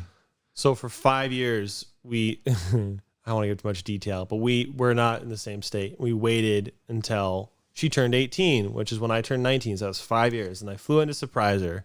Or not surprise her. I guess she knew I was coming. And even though she knew I was coming, she had a boyfriend there. So that was super awkward for me. And it sucked. And it wasn't fun. And that wasn't even a relationship. But in my mind, it was, because I wasn't entertaining anybody else for the 5 years. Like, I'm waiting for, So it wasn't a technical relationship, but by all accounts, it kind of was, just because we had agreed to, what's the word? We had agreed to reserve ourselves for each other, which is what a committed relationship is, I guess. More or less. Anyway, so that Yeah, and you were torn up about that. Well, no, it was back great. then. It was the best. It was what I hoped for. Yeah, I was waiting 5 years to find out that song. I only say that because I had a very similar situation, and you know about mine because she wasn't far away. She was local, and we did this like a bunch of school activities together. Even though we were homeschooled, we did homeschooly things.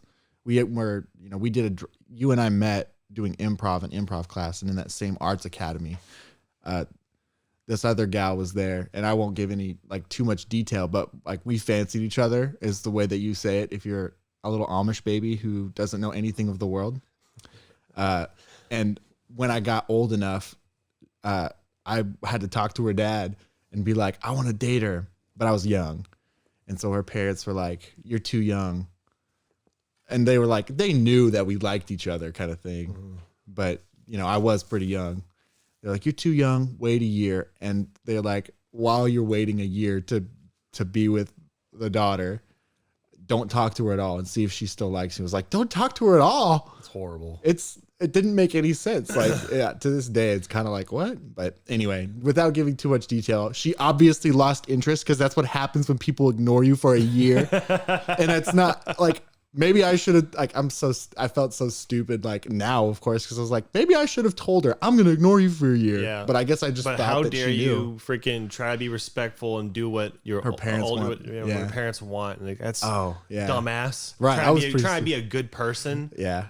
We were obviously super naive. Like, first of all, I was too young to be picking who I was going to just be with the rest of my life. Maybe I wasn't. Maybe I don't know. I don't want to. Anyway. Yeah. We were both naive and young, and we were both pretty torn up about it. And it happened at a similar time. So you and I kind of bonded in our heartbreak about those things, obviously not working out for a bunch of reasons. But anyway, that was a long time ago. That's almost 10 years ago now. Yeah. 10. Well, Closer. almost 10. Yeah. Closer to 10 than 5. But yeah, both of that kind of handicapped our dating life for a while. Because I think those things ended when we were 18. We swept them off their feet, and we got our feet swept out from under us. Swept them off our feet. And trying to sweep them off their feet, our feet got swept out from it. That's a good way to say it. Yeah.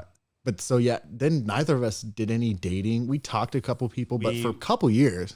Yeah. So I was 20 or so before I started looking again, I guess. 21 maybe. Because I was all butthurt. But I don't know about you. That seems about right for you too. I was butthurt from falling on my ass after getting my legs swept out from under me. Yeah, this analogy can go. I was also out for like at least 4 years. It's a long time. Yeah, I think it was close to how long I was out of the dating game as well. But like I said, I partied, and in my partying, I think you handled it differently than I did. I think you kind of changed your philosophy at that time. I did. And I didn't change mine until recently. Right. After my second. You changed pretending or calling those a relationship from like the 18-year-old one of ones, if that was a relationship. After our first one, that's when you changed your philosophy on dating and stuff. And I didn't change mine until after my second, which was only, very recently. Right. Like a month ago. I'm not even kidding. I know. So we've talked about how you changed your philosophy, but you don't have to talk about that on the podcast. Unless you want to. Well, I think I kind of did, and I think I'd like to. Go ahead. At the risk of restating myself, you go ahead and tell me, that's lame. You said that already. This is a phase you're in right now. You're acknowledging you could totally exit this phase at some time, but this is how you currently think of relationships and dating. And I've already said I haven't finished forming my opinion or thoughts on this, so I know I've said this already. Sorry. It's okay. I want to explore it with I you. do too. I saved myself for my wife, and it didn't work out for reasons that I don't want to talk about. And then I decided that sex has no value. Also, this is a big piece of marriage. Yeah. I decided I don't want to get married. I don't want to have kids. Mm-hmm. And that's obviously a big direction change relationally. I don't know what your story is. I'd like to hear all that. I mean, I think I know, but I want to hear it. And because of that, if sex has no value and I want to get married and have kids, where does that leave me? So that's what you're figuring out right now. Well, where it leaves you. It's not like I'm not ready to die on the hill of decisions I've made, if that makes sense. I'm standing somewhere. I'm not planting my feet in the ground about what I believe, which is, I guess that leaves me at casual dating at best. So for me, I don't want to get married. I don't want to have kids. I don't even want a relationship. But as far as levels of severity, anything's possible. I could get married and have kids one day. I don't think so because I don't want it. But my wants can change. I'm accepting of that. Less severely, I don't want to be in a relationship, but that's possible. But I would think a relationship would start with the knowledge and intention between both of us that we don't want to get married and have kids, which would then be pointless. Getting into a relationship. I mean, maybe it's not. Maybe that'd be perfect. Yeah, I don't know. But I'm not looking for it. I'm not looking for a relationship, which then leaves me where? What? Casual dating? So friendships. Companionship is a good word. I like that. Mm-hmm. It's two consenting adults agreeing to spend time together for however little or however long. And I think there's nothing wrong with that. As long as I can accept that sex has no value, which that's where I am at right now. Yeah. It's rather dismal. I mean, it's not horrible, but totally different than where I was. Totally different than where I was years ago. Mm-hmm. You find one girlfriend, whatever, and then you stay celibate and you marry her and then you have kids and all that. Like it's not exactly the opposite, but damn near the other side of the pendulum. Well, you talked about how I changed my dating philosophy after 18 or whenever that relationship, we use quotation because it didn't happen, basically. I mean, it did, but it was not official. Did but didn't, yeah. Yeah, it was such a weird jump because when you're that conservative and you want to court somebody, it's basically straight from friendship to it's just heathen engagement. Basically, it's a big jump to make, and so we were basically in between those two places. We're friends, but I want to marry this girl, kind of thing. And I think anyway.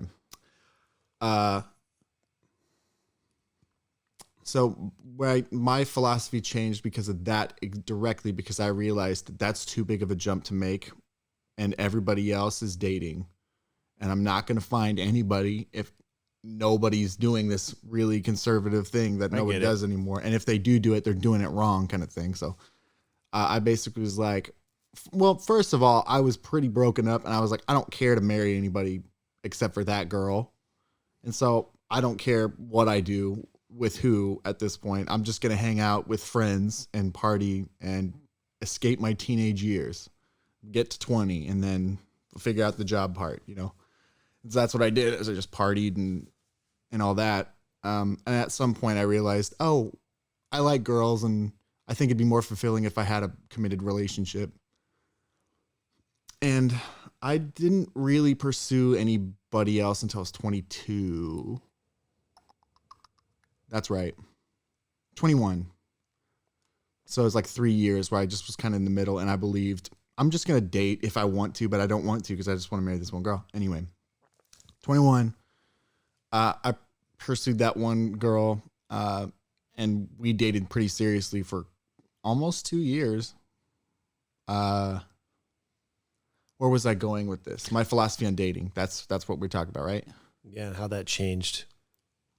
It basically changed from being how I've had here's how I had it mapped out initially. Friendship, courting. You ask her dad if you have his permission to wed her, basically. And then you talk to her about it. And then you guys decide you guys are going to get married. And then you get married. And you have kids, all that stuff. That changed to be single, talk to whoever I want, whenever I want, just to get to know people, barter with them how they want a relationship to look going forward and figure that out with them, which is a cool. And ideally, it'd be pretty secure once it starts. Like, I'm not betting anything on this until I'm betting everything on this sort of thing. So that's how the dating went. And that's how the last serious relationship went. It was both of us were dating, but with the intent that we're going to get married. And then when it didn't work out, I think that's changed for me slightly. It's like I'm moving my expectations slightly every time I've gotten in a different relationship. Now it's sort of in the middle where it's like, I think that it starts the same way the last one did, where it's talking and getting to know each other. And when you figure out there's compatibility there, set expectations with them, barter with them. What do you want from me? Do you want to be with me, kind of thing? And once you figure that out, from there, I think I wouldn't jump to we have to get married so quickly. Now I'd like to, because that would be a lot easier if I didn't have to, worry about it. But I think we're in very similar positions or situations on our philosophies on dating, which is basically, well, we'd have to start with a relationship, just dating and sex and all of it, and then see where it goes by, mutual agreement. Something I think I needed to say is I said, I don't want to get married and have kids, so what's left? With that, I was treating sex like a tool for marriage. I was saving it for that. But since now I don't want to get married, what's the point of sex? That's a problem I've had. Like, well, now what? Yeah, where does this go? So it has no value. Yeah, if we could dive into that more if you want to, but I don't know how personal you want to get. I don't want to. What I would ask if we did, and this is so you can choose for sure. We're not going to talk about that, but I would basically ask, how do you think it got devalued? But I think you don't want to answer that. Well, it's interesting. I just don't want to talk about that right now. I think it's actually a really separate conversation. It's more of a cultural thing. Well, not like it's super disassociated. I just don't think it's quite related enough. Yeah, because if your philosophy about sex is that it has value that you put into it, and if at one point it was valuable to you, how did it lose that value is the question. But we could, like you said, we'll talk about that another time if you want. Yeah, another time. Okay. So you answered your worst date. Have you answered your best date that you've ever had? Well, it was obviously my relationship. It got me a girlfriend. Yeah. So it went pretty well. You talk about the first date that was like 2 days long or whatever. Was that your best date? Yeah. Obviously. I wasn't going to choose best date because it's not an interesting story. I don't know if that makes sense. Yeah. I think my best date was when I went down to the last gal I was with. I went down there to Oklahoma where she lived, and she took me to the center of the universe. You know what that is? No. Center of the universe. I don't know what they actually call it, but there's a structure. It's on this bridge somewhere in Tulsa, Oklahoma City. I think Tulsa. But they're in the town. I think it's in Tulsa. Anyway, there's a bridge, and there's like this metal plate in the center of the bridge, and it has like all these markings and stuff. But when you stand there, sound sounds weird. And because she knows I'm a sound engineer and a producer, she's like, I got to take you there because they've like studied this area and they don't know why, but things just sound quiet for no reason here. And they cannot figure out why it's quiet. Like you just it sounds like you're in a bubble. And it was the craziest thing. It's outside, broad daylight, on top of this bridge, and you stand in this spot, and it sounds like someone was covering their mouth like this, and you're trapped in something, but you're not. It's out in the open. And I was like, this is the coolest thing I've ever been to. And she was just laughing and smiling at my reaction to, and like getting out of it, and like doing all these sounds, and so I could hear it. And if you guys have if you Oklahoma people, if you're listening, you probably know better than me what it is, but it is so cool and interesting, and I want to know how it works so bad, because it is a noticeable difference in sound. Like you can clap from the outside and you hear like it's just so quiet and muted. Anyway, I think that was my favorite idea because it was so intentional. Like, first of all, she knew that I care about sound a lot, and I'm a sound engineer, and she took what I care about and incorporated it with her life and where she lived. And I was like, what a cool idea for a date, to take something that I care about, but also that has to do with where you live and where you grew up and everything. It was kind of connected to both of us. And anyway, those intentionally thoughtful ones that are about, I know you love this, but I love this too because of this reason. If you can find those, that's like the pinnacle of a date, in my opinion.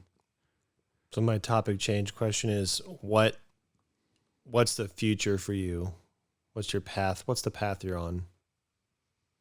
Predictive or plan? I understand your question. I'm just trying to think about if it matters which one. I was specifically thinking about your plan, where you're actively heading, essentially. Not your best guess, but where the signs are pointing. So predictive. That's a guess. I'm talking about what you're acting out, which essentially is your plan, which would by extent be predictive. I mean, I want to What ask do you that, but I think you don't know. Well, I can answer my question after you answer it. You want me to go first? Well, I don't care who goes first. Can you go first? Sure. Because I want an example because I don't know exactly what Yeah, you're I get it. asking. I was gonna say I predict, which is why I said we're not answering. I predict / I think I want that I'm gonna be alone my whole life. Alone as in not in a relationship ever again. Could be wrong. I accept that, but that's my best guess because I don't think I want that.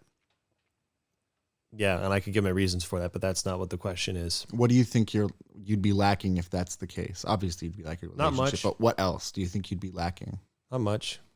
I have an answer for you, but I want you to Okay. answer it if you want to. Well, I just said it's not much. I think you'd be lacking some companionship. Well, sure, but then you'll lack other things. You can't have everything.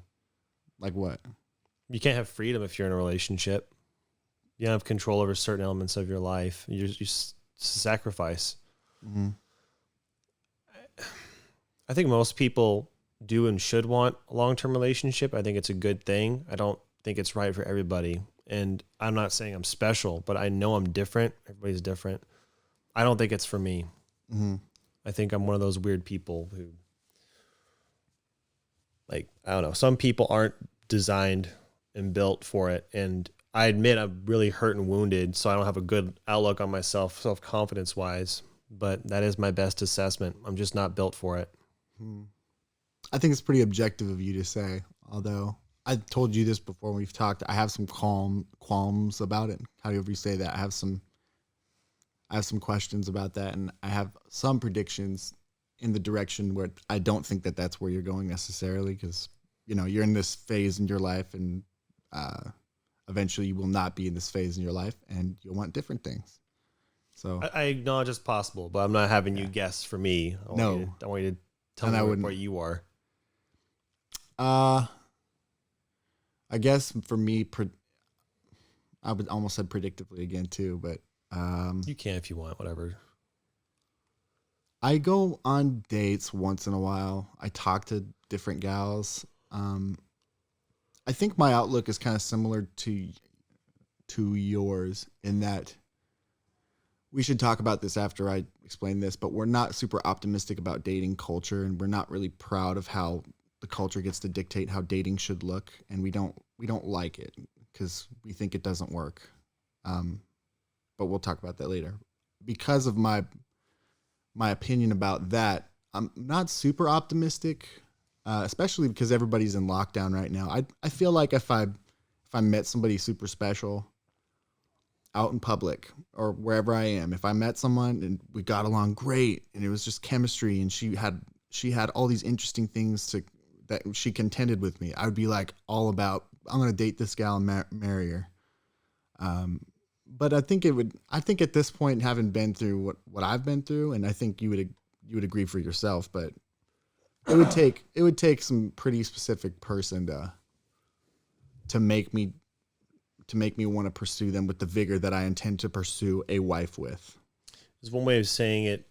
We may believe that the person is out there, but now our hope is lessened.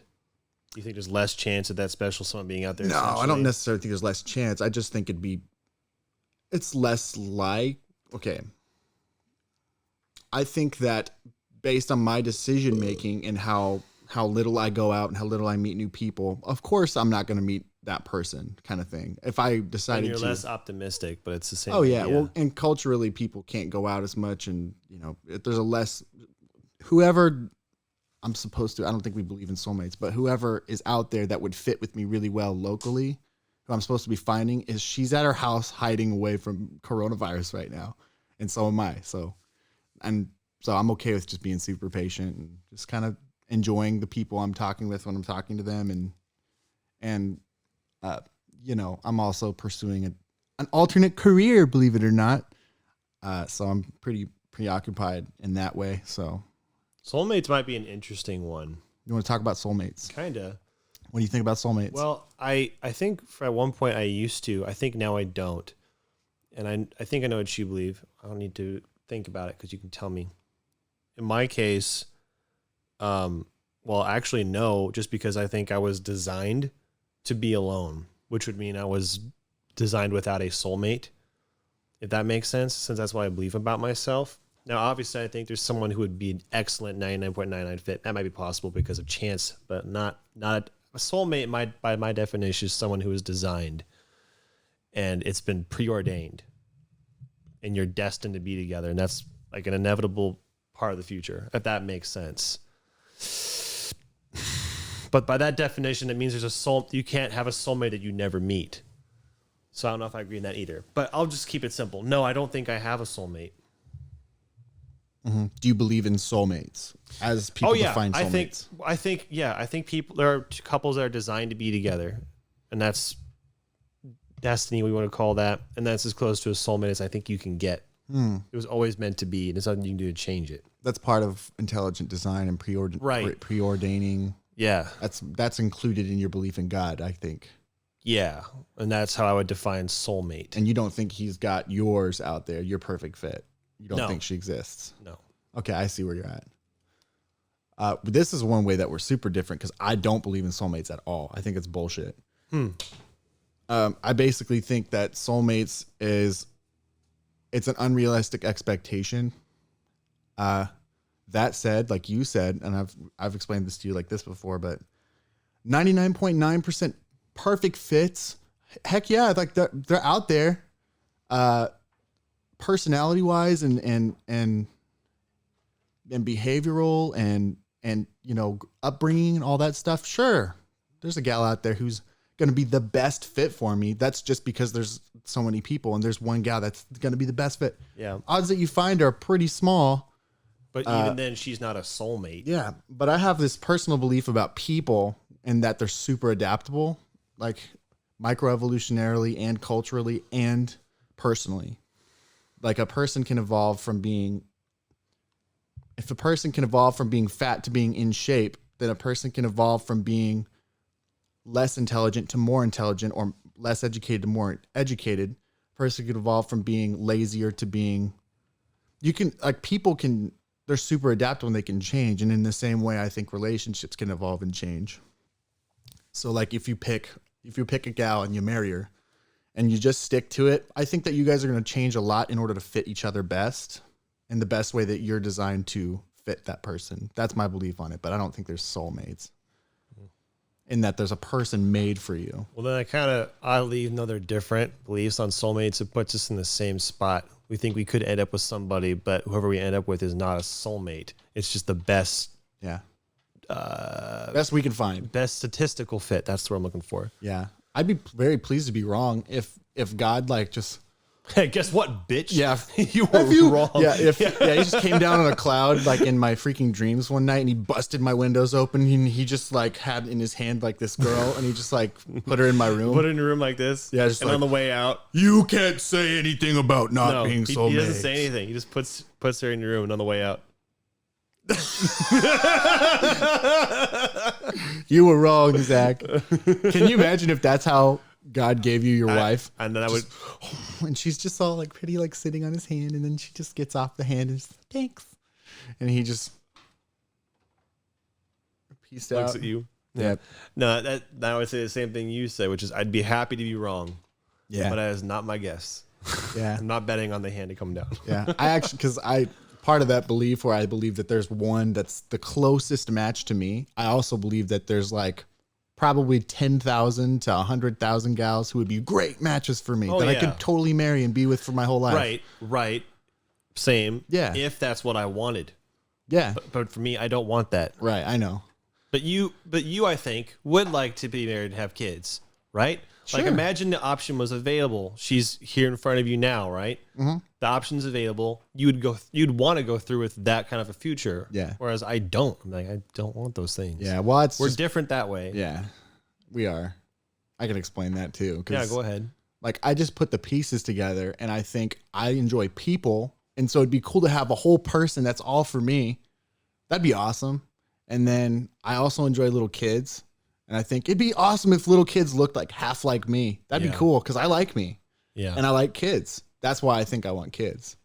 And I'm good with them. So yeah. So it's easy for me to do the math and deduct, I should probably be a dad. But for you in your case, I don't think you necessarily have a particular passion about kids, nor do you want a person for yourself. That's kind of what marriage is. Right? Oh, you're just guessing. You want a person? You want to have a person? Well, I'm sure I'd like a person, but go to person shop, pick it up. You have to feed it, water it every day. How says that saying? Superly misogynistic. With women, you have to water them, you have to feed them, you have to walk them. Yeah, they want to play. No, you got to play with them. No, women are people too, and people won't ever want all those things. Mm-hmm. You can buy them at the people store for half off.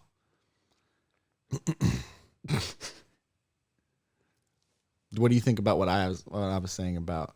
Do you like kids and that, or do you dislike kids and that's why you don't dislike kids? But you just don't care. I've told you this, but I like the kids minus the responsibility. And that's the whole ignorance matrix question. So in my case, I say a good example of that is I would love kids if I was their uncle. Mm-hmm. Perfect amount of relation versus responsibility. Mm-hmm. I get to have all the enjoyable parts, like playing with them and taking care of them to a degree, but ultimately all their problems aren't my problems. Sure. But I don't want the responsibility of, you know. To that same note, with the relationship. I would like the benefits of obviously, but I'm not willing to accept the responsibilities that come with marriage. Mm-hmm. But in that same note, this is just to prod more. Don't you? I believe that meaning comes from the adoption of responsibility. I thought you believed that too. And in that, if you believe that, wouldn't the natural deduction to be make if you absorb the responsibility of a relationship or children, you would find meaning? I get it. Yeah. And purpose and in that? I have half an answer. Okay. So let me gramble and see if I can answer the whole thing.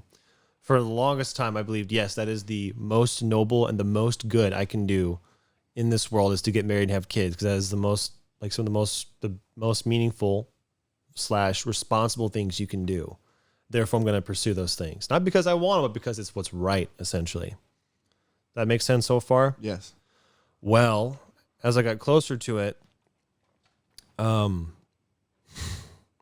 became more and more convinced that I'd be doing more bad and bringing more pain into the world than I would be doing righteous things. So, like kids, for example, yeah, all the responsibility that comes with raising kids, it's all there. But I know there's enough suffering in the world, and I'm just unfortunately the mindset that there would be more bad than good brought about by me having a family. And I know I'm being pretty vague, but I wouldn't be the father or the husband that I think I should be. And this is putting aside the fact that I personally, as a person who's built, would not enjoy it. That's putting all that aside. I'm talking about what comes of it. 51% bad, 49% good comes out of, like, is it? I don't want to bring more.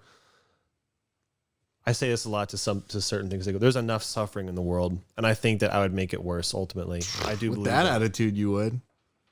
Anyway, holy crap, dude! Does that at least answer your question? It answers your question. That's but why I now, even though I do believe, and I think if anyone wants to have wife or kids, great, that's awesome. I support you. It's good. It's wholesome, but not for me.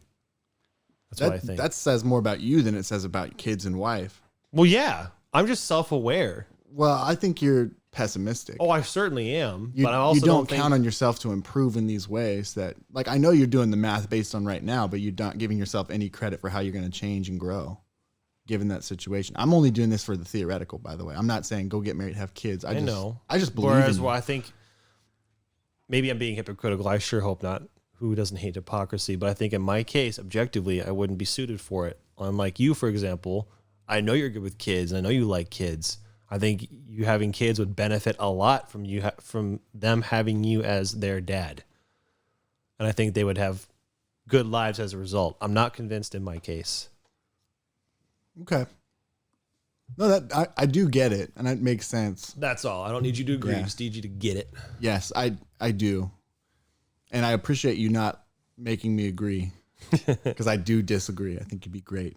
I think you'd be great at being a husband and a dad if you so choose to be. No. This is fun. This is fun even when I disagree with you a lot. Yeah. I like doing this podcast. I think we're good at it. When it comes to dating and relationships, you're not saying that you're not gonna date You know, just so all you fancy ladies out there know he's still on the market. You're gonna date, at least casually. Yeah, whatever casual dating means. He's getting to know people and enjoying company. Everything short of a committed relationship, like I kind of talked about this already, and you can answer it for yourself too. But if a relationship or marriage, for that matter, happened for me, it'd be because, how do I put this? It just comes about, and not because I'm seeking it. Maybe she's seeking it. Maybe preferably, it just evolves over time over the course of the relationship. I'm not seeking it out. I don't know. Yeah. I have smart enough answer like I thought I did. Nope, that's good. That makes sense. What about you? Same thing. Basically, you're casual dating until the right circumstances or right person comes about that just leads that path onward to a relationship and marriage and kids, right? But in the meantime, you're not seeking out, I need to find someone to marry. I'm not taking the reins until it's my job to take the reins, if that makes sense. Nope. Explain. So casual dating, getting to know people. When I find this gal who lights all the fires in all the ways that gets my brain and my body and my heart going, that's when I'm like, and if she's in a similar way, she's a good person, I know that person's going to make me a better person. That's when I take it serious. And I'd be like, all right, I want a relationship with you, but I'm not screwing around. I want this so we can get married and have kids. That's the same for me. Only I don't know how optimistic or not you are. I'm so pessimistic about meeting that person. But if that did happen, same. It's like, all right, 100%. Mm-hmm. Here we go. This is what's got to be done, son. Right. You got to get it done. But yes. Yep. But yes. Interesting. Because we're more similar than not. We've had some differences on our paths. We have some differences now, but we're also right now in the same place. Almost. No, we are in the same place. We really are. Exactly. The only difference is that we're different people. We have different intents. You're more optimistic. No. Yes. No. Yes, we do. So I can explain if you want. We have different desires, but our endings might be the same. Our strategies at the moment for how we're going to behave right now are virtually the same. Yes, our behaviors with different are end the goals. same. Yeah. Interesting. Behaviors. Yeah, that's what's interesting because like my behavior is so I don't give false expectations, and yours is so you don't give false expectations. It's just in an opposite way, which is really important. And gosh darn it, here's maybe this was the other end of it. Problem with women is that they're people too, and I'm aware of it. I can't take advantage of them. You know, I can't do it. So if all I wanted was sex, then I would just be manipulative. I can't do it. I have to do the opposite and make it boring as hell. But I have to be explicit and say, hey, just so you know, I'm not looking for a relationship because I don't want to lead you on or waste your time or hurt your feelings because I care about you as a human being. Yeah. So if it happens that you agree, if you feel the same way, great. We can move on as two consenting adults. Yeah. If not, no hard feelings. I'm glad that you got out before you got your feelings hurt because I'm not an asshole. I mean, I am an asshole, but I'm not manipulative. Whatever. That's both of our strategy, by the way. Yeah. It's like, hey, just up front, here's what you can expect from me. Yeah. And if you don't want that, get out. Yeah. Like, even though you're missing out on this hot piece of butt, just don't, set expectations early. Don't drag people along if you know it's not going to work out for them because that's not fair. I guess I shouldn't tell you what to do, but I wouldn't recommend that as a strategy for the long term because you will not be fulfilled for it, nor will the other person. Anyway. Unless, oddly enough, that's exactly what you want. Unless that's your fulfillment. Like, haha. Unless you're like me. Unless you're like me and that seems to be all you need because I'm just so independent and I like being on my own. So I don't need as much companionship as I think most people would like to have, if that makes sense. I'm different. Yeah. No, that's certainly, you're more introverted. You don't need, like, everybody needs people to some degree, but you less than almost anybody I know. You don't need people. That said, if you went 3 months without seeing any person, you'd go crazy and you'd call me and say, come over. You would, but it could be 3 months for you. For me, if it was 3 weeks, I'd be pretty upset. I could do it. I could go 3 months even, but I would be a mess. I'd be like, hey, people. Go to the people's store. Pick up people. That's how we're different. We're different in other ways, but that's a big difference. Yeah. When it comes to relationships, it's a big one. Yeah. On the flip side, if you were in a relationship and you had to wake up next to the same person every day, you'd go crazy. Well, anybody would. But so would I. To a I was going degree, to, yeah. that's why you Yeah. came to the punchline. Like, yeah, it makes everybody crazy. You're around that person constantly. I don't blame you. But, it's, pick your battle kind of thing. What? I was thinking about something we said, but I realized it was on a show. You said something like, some married couples live in separate homes. And I go, wouldn't that be great? Or something like, that sounds great. Or something like that. Yeah. So, and then they can come to have sleepovers with you sometimes. Oh, wow. That's awesome. Wouldn't that be having a perfectly- sleepover with your wife would be so freaking fun. That would be fun. Hey, come over. Hey, can you stay the night? Oh, so fun. That's cute. Yeah.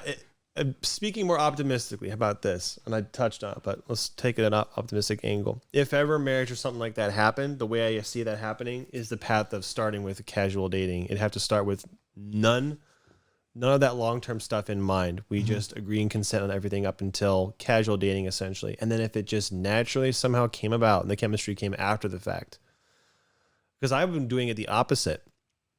I try to start with a long-term goal in mind and staying celibate and then saving all that until after. I don't know. That didn't work.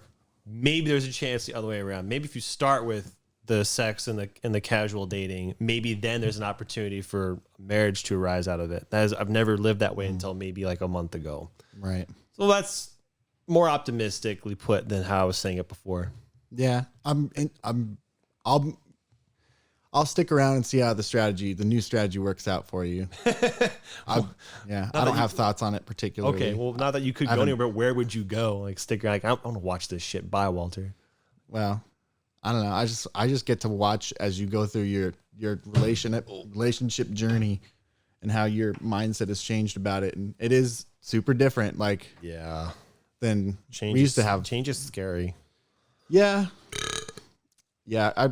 What's interesting is that even though technically you were kind of a part of my change with my relationship strategy when I was younger, I was probably partying so much you probably didn't get to see it change, but I get to see a little more directly your opinions on how you should behave around women are changing in that way when it comes in regards to dating and relationships and whatnot. I hope there are obviously benefits, detriments to both different strategies. I hope when you encounter the detriments that they don't hurt too bad. Are you talking about me specifically or people who are listening? For both, I guess. Okay, I thought you were talking to listeners and I realized it looks like you're talking straight to me. I'm talking to you. I was talking, but to people who who adopt the strategy of date casually, with no intent to pursue it further, and you include things like sex and dating and all the stuff that typically are at least culturally implied for long-term relationships. It tends to get a little weedy and messy, and I hope that when that happens, you have a good response. Let's do this. Let's get on the same page like mom and dad. Let's talk to our audience. Hey, people are people too. Be respectful of people and what they want. Whether you're a guy or a girl, if you enter into a relationship, please be respectful of, well, I hope you respect yourself. But please don't manipulate people for getting what you want. That's unacceptable. That's just being a shitty human. Well, people don't want to be preached to, so I'm not going to, but I will agree with you. Well said. Well, I'm just saying this is what we agree on. Yeah. Maybe I don't want to preach, but we agree that you should treat people like people. It works better for them and for you if you do. Yes. Now, unfortunately, sometimes you treat people who I don't want to get into that. If you treat people like people, and then those people treat you bad, it can hurt a little bit extra.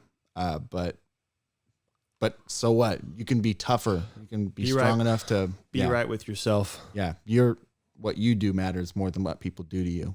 Both of us have had some people do some pretty ouch things to us, so we understand how Al feels, but we also are better for not behaving in kind with those if dating and whatever is a game, we are playing by the rules. We don't cheat, and you you may lose several games, but you can come out with pride knowing you played fair.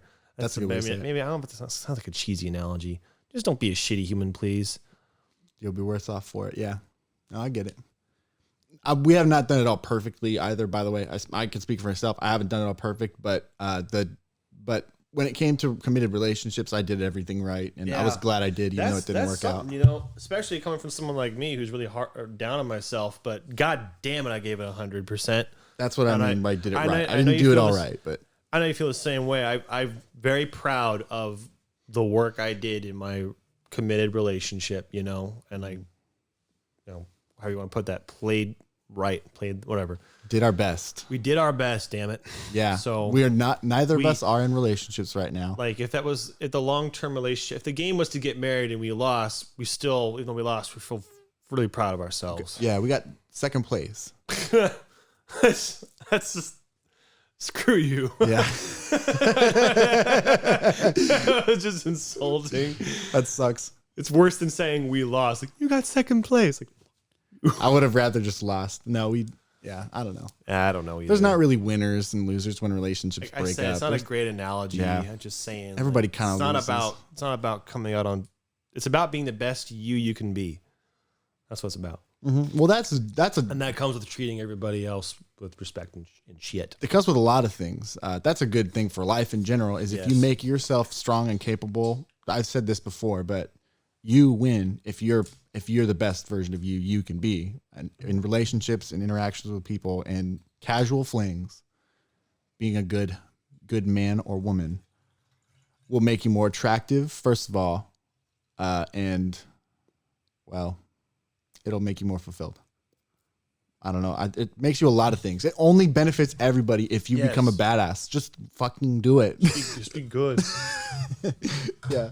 Just be good. Do it. Just be good. Do it. Yeah.